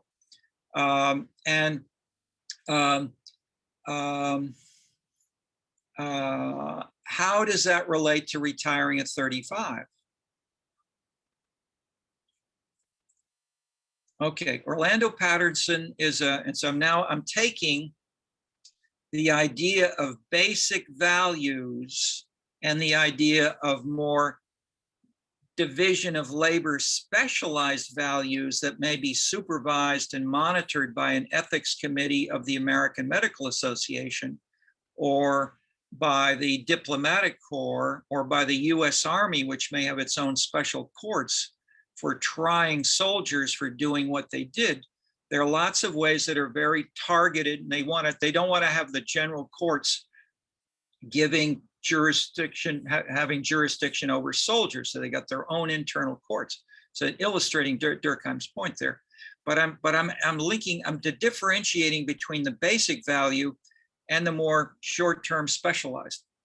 Okay, if we go back to the more general value of who's interested in maybe pursuing certain kinds of leisure, which you might do after age 35, even before you're 35. And so you don't get a job at 30 or 28 or 32.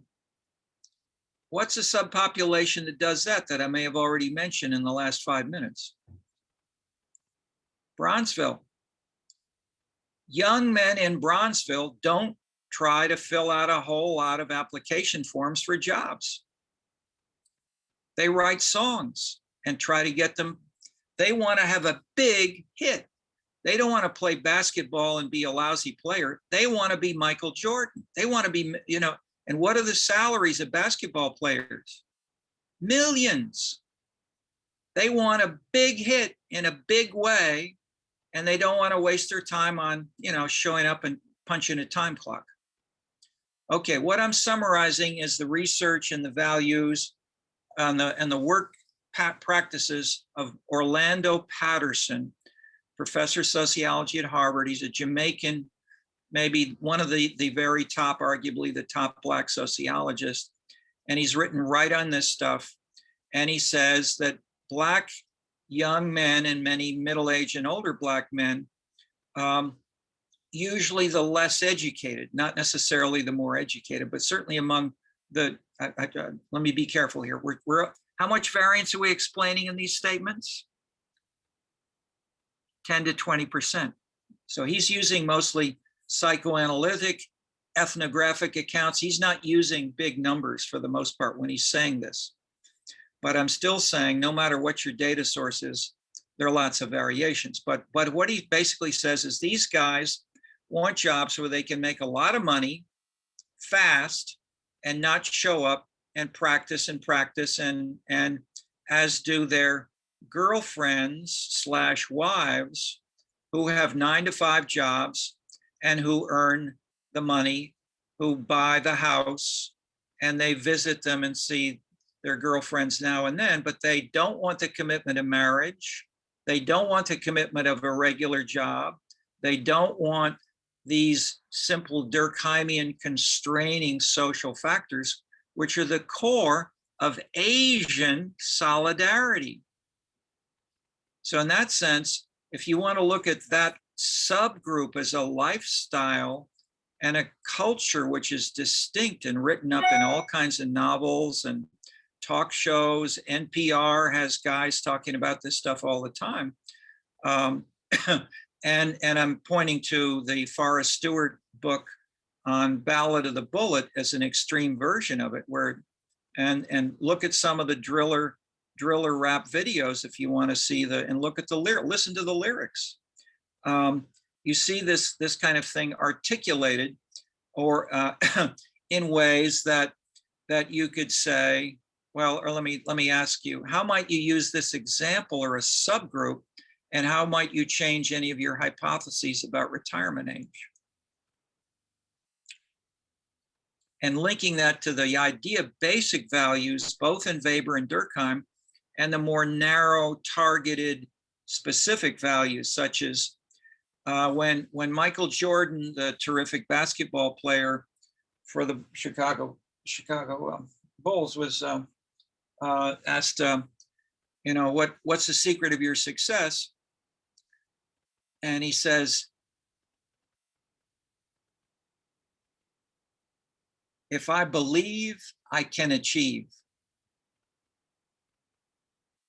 You can say that's Horatio Alger, you can say it's Max Weber's Protestant ethic, but he didn't say it's who gives me a payoff, or who do I buy, or am I a member of the Communist Party, or it's my father's, my father, gave me a different kind of genes. If I believe, I can achieve. Okay. Could you have any hypotheses from the Bible or the Torah or any other religious works that would support different aspects of different competing hypotheses? And I'm citing that because that's probably the proximate source of a lot of these kinds of statements by Michael Jordan and Jesse Jackson, Martin Luther King, that I see articulated in many folks in the street right here that I serve on committees in Bronzeville. I think I told you I've written a report called Bronzeville Soul that we're now working on these issues of articulating them. Okay, I'm throwing out things which are quasi-descriptive moves in the direction of hypotheses, but they're not quite that, because whether you're working on German or other diplomats, or working on retiring and the meaning of thereof,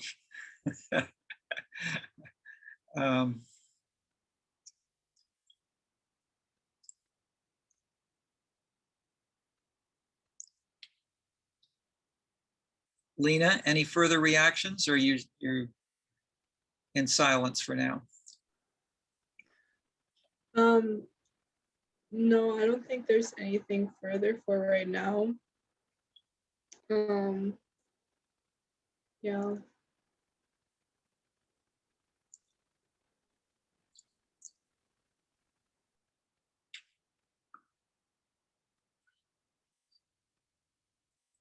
Wenbin, you have any reactions to any new or older reading of Weber or Durkheim and how it's useful for your thinking?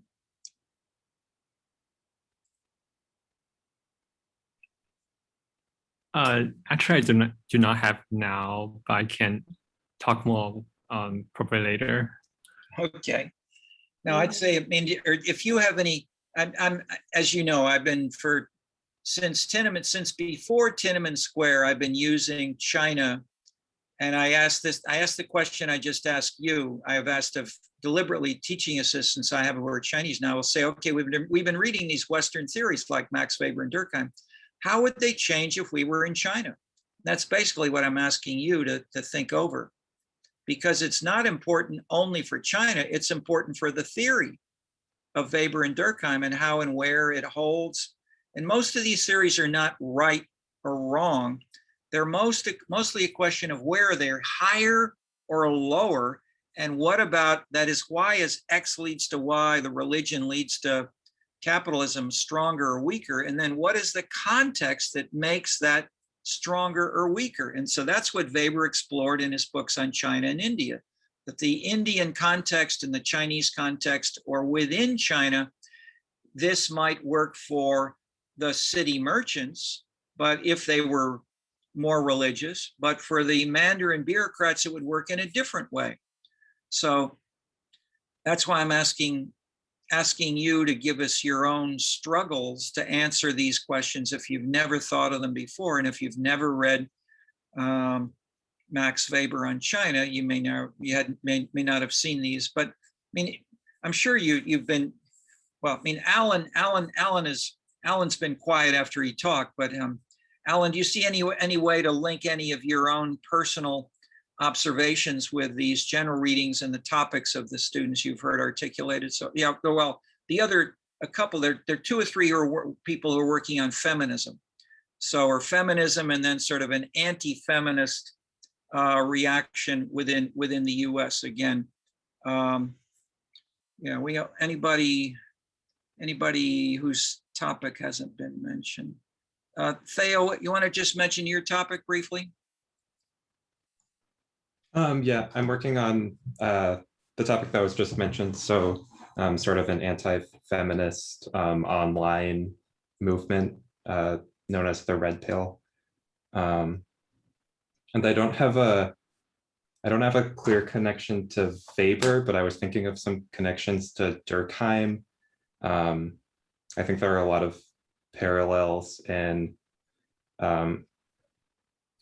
with sort of like egoistic and anomic suicide and explanations that people give for political radicalization in general. So a lot of explanations for radicalization will involve things like a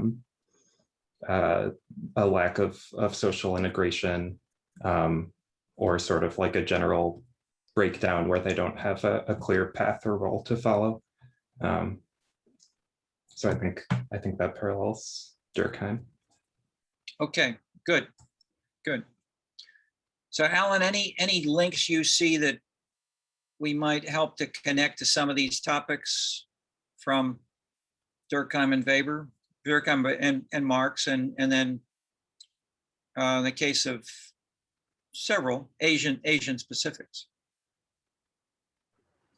You mean Alan- feminism or Alan's in been general?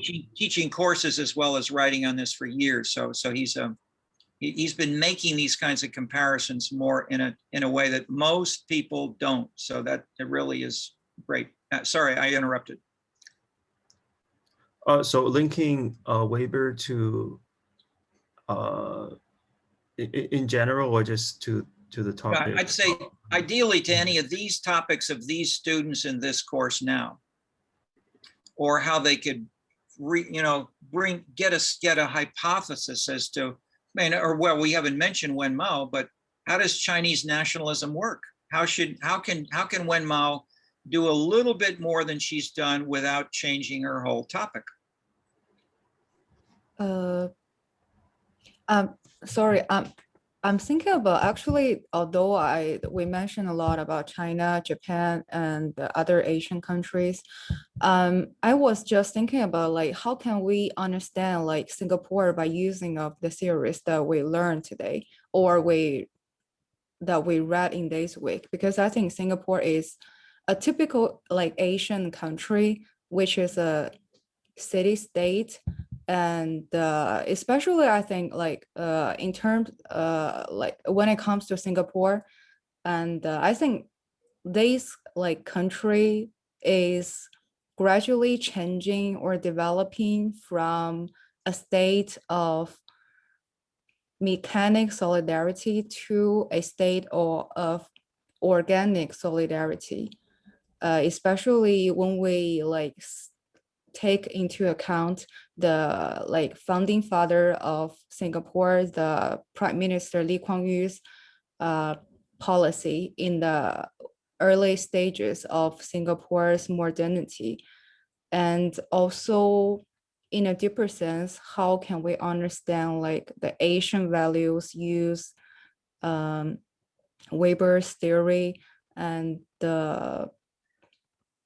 actually, I have a question that in terms of the success of the Singapore model, is it like Lee Kuan Yew as his leadership that like make more contribution, or it is the regime or the state capacity of Singapore that contribute more to the success of such a new Asian model, which can be copied by other countries, like in the future, or just like South Korean, or like other economy or region like Hong Kong?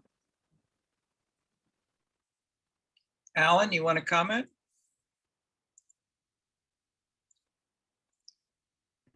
Well, on Singapore, I think it was a typical developmental state, but very export oriented. And, people say, well, Latin America experimented this export oriented economy, but it failed. So it used the so-called import substitution. And in 1960s, a lot of theorists talked about or revived this dependency theory, particularly in Latin America. But then, Chile became a, success story under Pinochet. So I used to think about the comparison between Latin American countries and Southeast Asian success story, or East Asian success stories. And the difference is definitely state capacity. And Singapore is very peculiar because it's a city state, and it's ruled by a very smart, technically a very gentleman-like British gentleman, but try to forge a identity through very tough policy, on on language, what type of language should be adopted. So basically using English rather than Chinese Mandarin. So I think that it has to do with a lot of factors. I mean, language and stuff like that. I mean, I think it's. I mean, this national identity is also infused with some sort of personality. I mean, he exemplified this. How leadership can make a difference. So there are lots of sociological essay on whether it's individual leadership that matters, or structural, economic, social, political background that that catapult an individual to the forefront of change. I think Singapore is definitely a very unique story because of its pretty multi-ethnic and colonial beginning, and how this its trade, I mean, its position in this trade route also plays a big role. And I also think that there must be some myth making as well. I mean, how a country forge identity by telling story. I mean, United States also tell this shared prosperity story, but now it's not playing well. So a lot of people worried about what kind of story we should tell. I mean, not only to ourselves, but also to the world. Yeah, and I'm thinking about India, because under Narendra Modi, he uses Dalit, the so-called untouchable identity. He said he used to sell, eggs, and he painted himself as a, untouchable. So he is actually using this populist, but at the same time nationalistic policy to get more support. I mean, he is also using religion or aesthetics. I mean, the tallest statue in the world today is not in China or in other European countries or in the United States. It's in India. It's 4 times as tall as the Statue of Liberty. And that statue was actually a deputy prime minister who united 547, let's say, states in India. And it's a huge monument. And this monument is aesthetic, and it's a symbol, and it's called the Statue of Unity. So basically, this is also an interesting intersection of religion, politics, and aesthetics. So I think Singapore it's it's a unique story, and during COVID, I mean, they also took a hit. They had -5% of GDP, but they have very low mortality rate. Maybe only 30 people died of COVID, but it's such a unique examples, and people say that a lot of Chinese policy modeled on Singapore model, and its strategic geopolitical position in the world is also interesting. It's playing off China and United States, and it's very smart. I mean, it's usually the small country that can play very smart geopolitical games. So yeah, I would think a lot about Singapore, but I think probably we need to do some more ethnographic study on that, rather than just taking some stereotypical elements out of news. Okay, just to join with Wen Mao's question in your final sentence there, let me simply add that even if we say only 10 to 20% is explained, that's more of a general average across, say, the US or a bigger unit. If you go down to an individual case, like the governor, whatever, Governor General of Singapore, you have both, or you, Alan, have mentioned specific elements: his British gentlemanly style, his ability to join religious subgroup differences through tolerance, an ability to play off, this is maybe I shouldn't add that, but play off different international connections. These policies may be more abstract in general, but they're joined in a particular person or a particular city or a particular country in ways that are inevitably unique. That is, every person by definition is unique. Every city is by definition unique. But that does not mean that we're only governed by noise. We can have 25 different rationales, and we call them maybe hypotheses.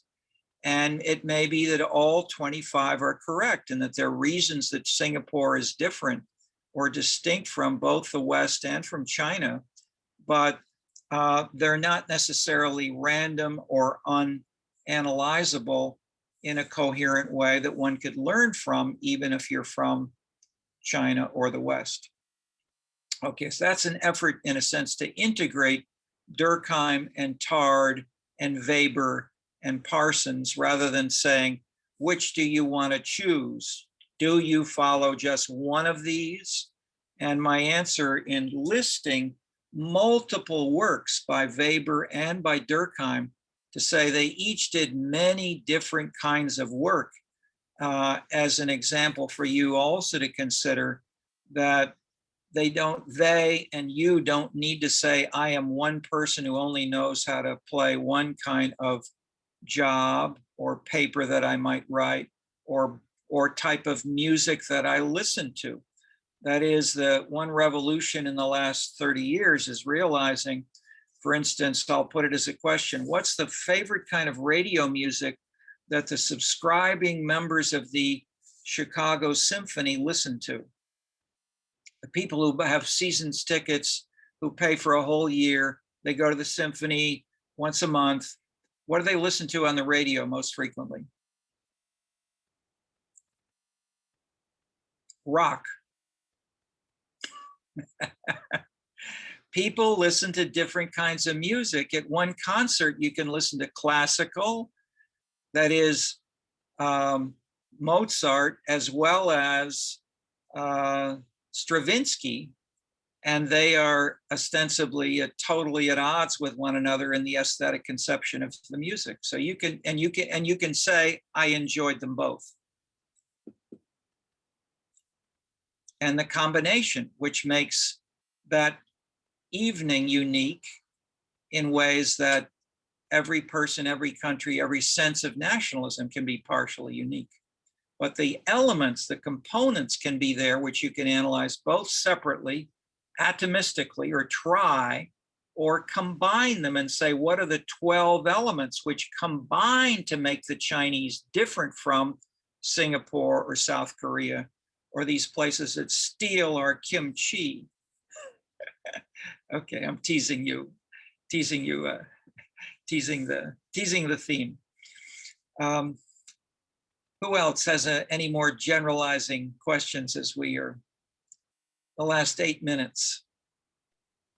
Maybe it'll be a bit too general a question for what's left of class, but I was wondering about how Weber's conceptions of, the three forms of authority, to the extent that they refer to a certain type of legitimacy, come into conversation with Durkheim's, with what seems to be the natural role of the state, almost in a Bourdieusian sense, in being the legitimate arbiter of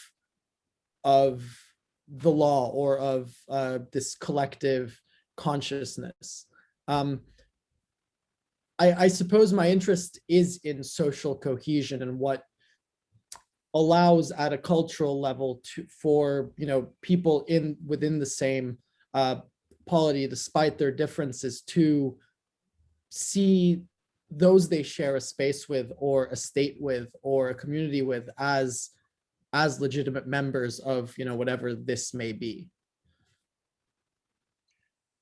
Okay, how did anybody have a guess or no? How did Durkheim, in an era 50 or so years before survey research, or before big data that came later on, how did Durkheim answer that kind of question in terms of what are the core values and most important laws and ways of connecting these in different potential violations, such as stealing a car, or giving the wrong change to a customer if you're a waiter, or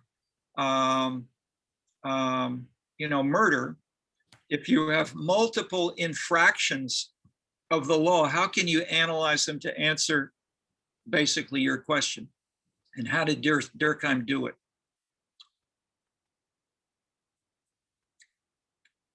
All right, the beauty of Southern Europe, much of the continental Europe, is that they have a tradition which came from Rome called Roman law.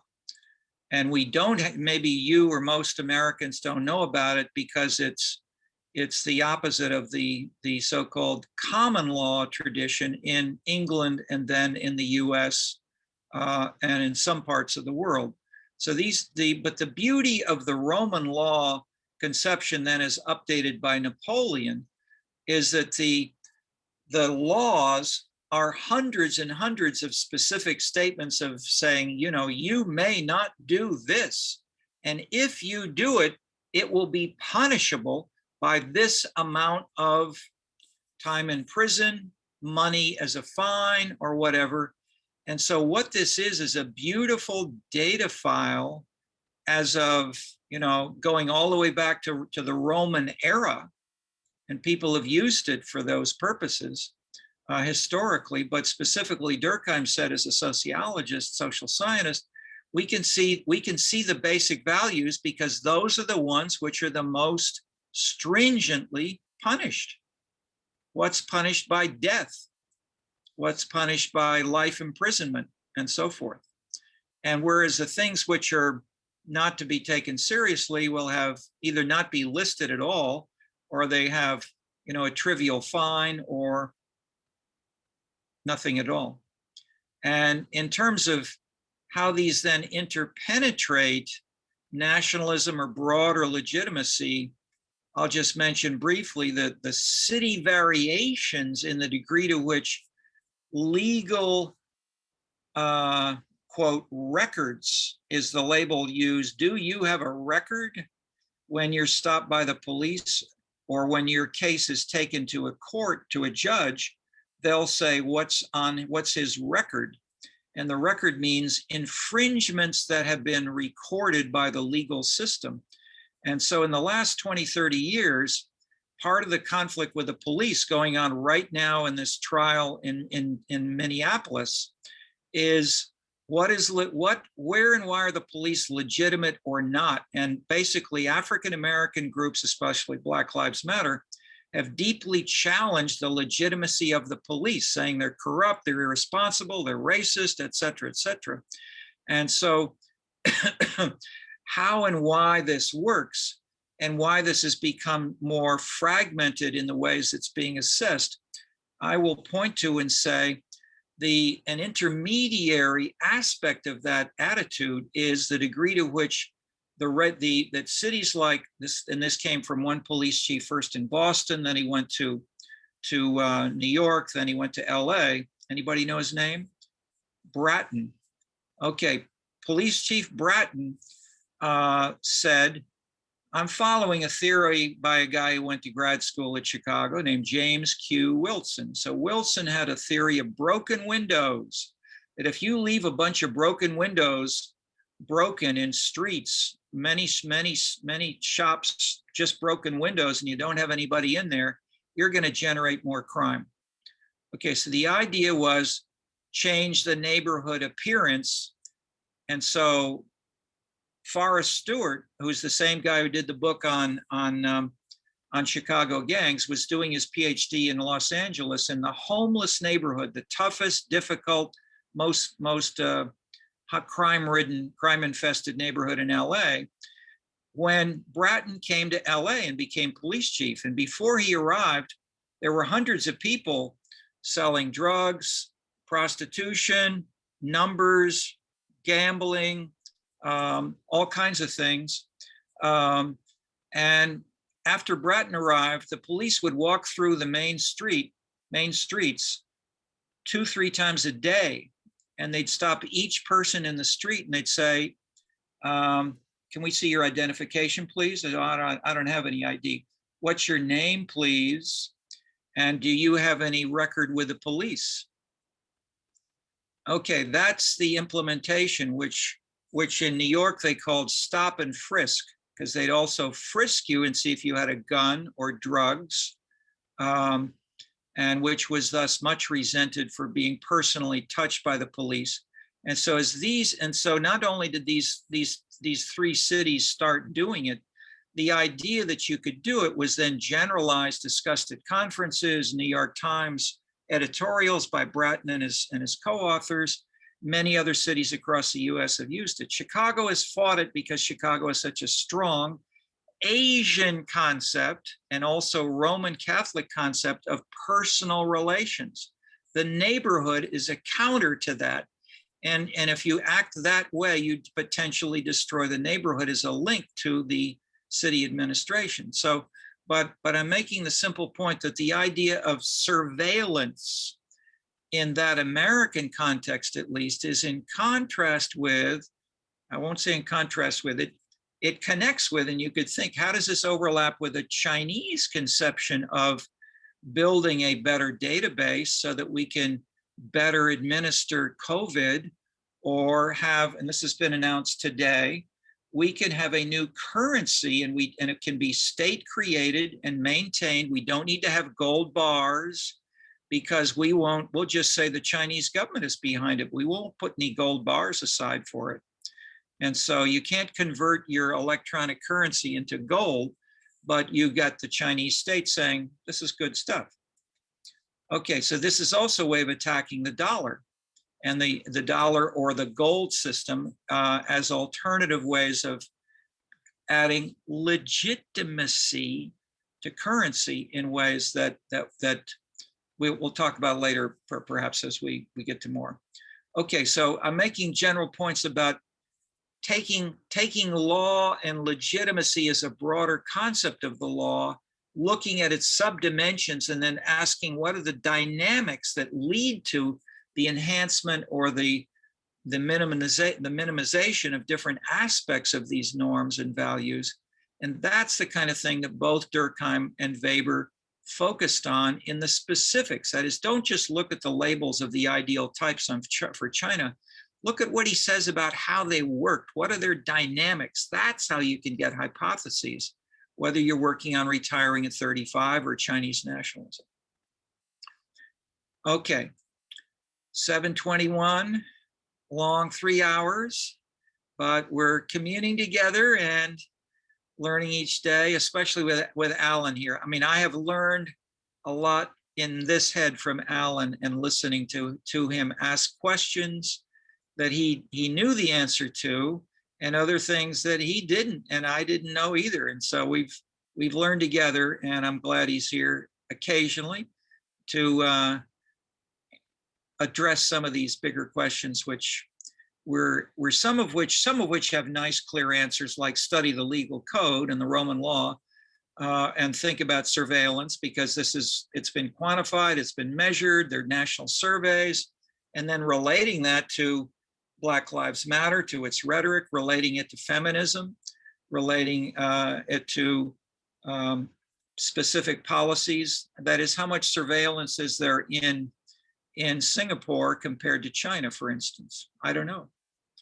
But things which you can look at beyond just the literature on German diplomats.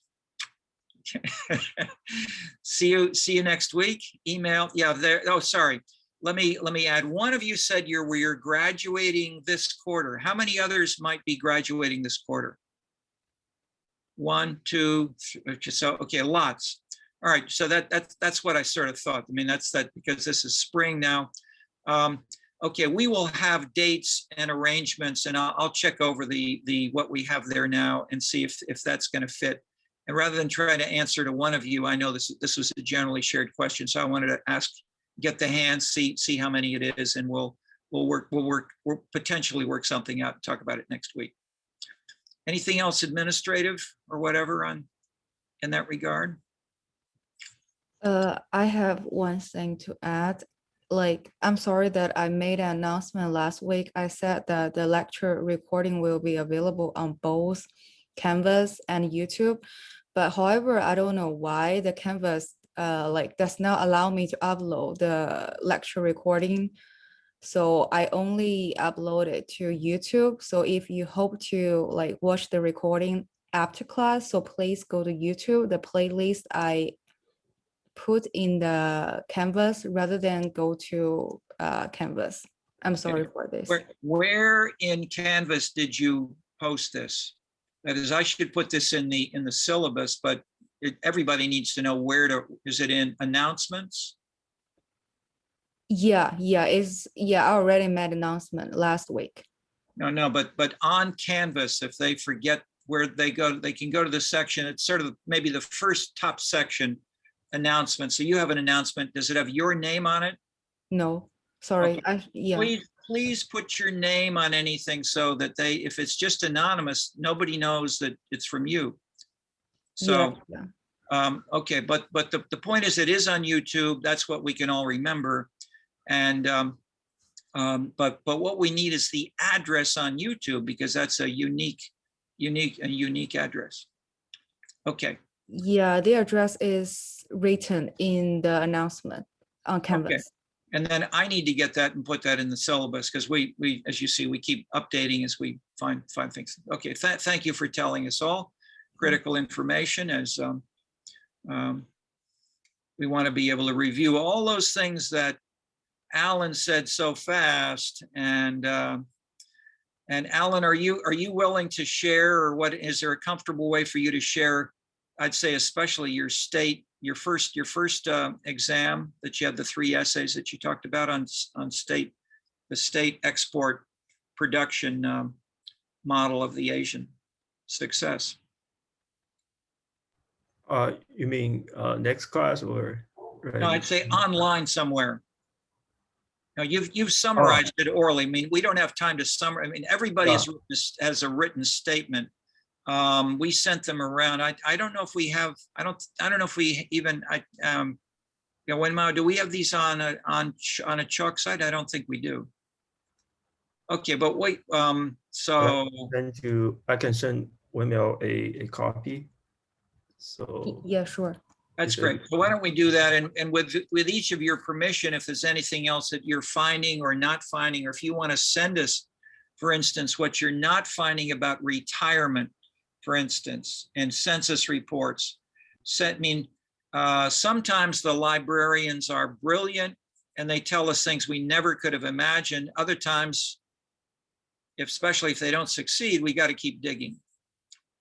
So we want to help you both on data digging out as well as, but especially cultural theorizing. But you see the connection in the laws that Durkheim dug out. Was that inductive or deductive? I'll leave you as a question.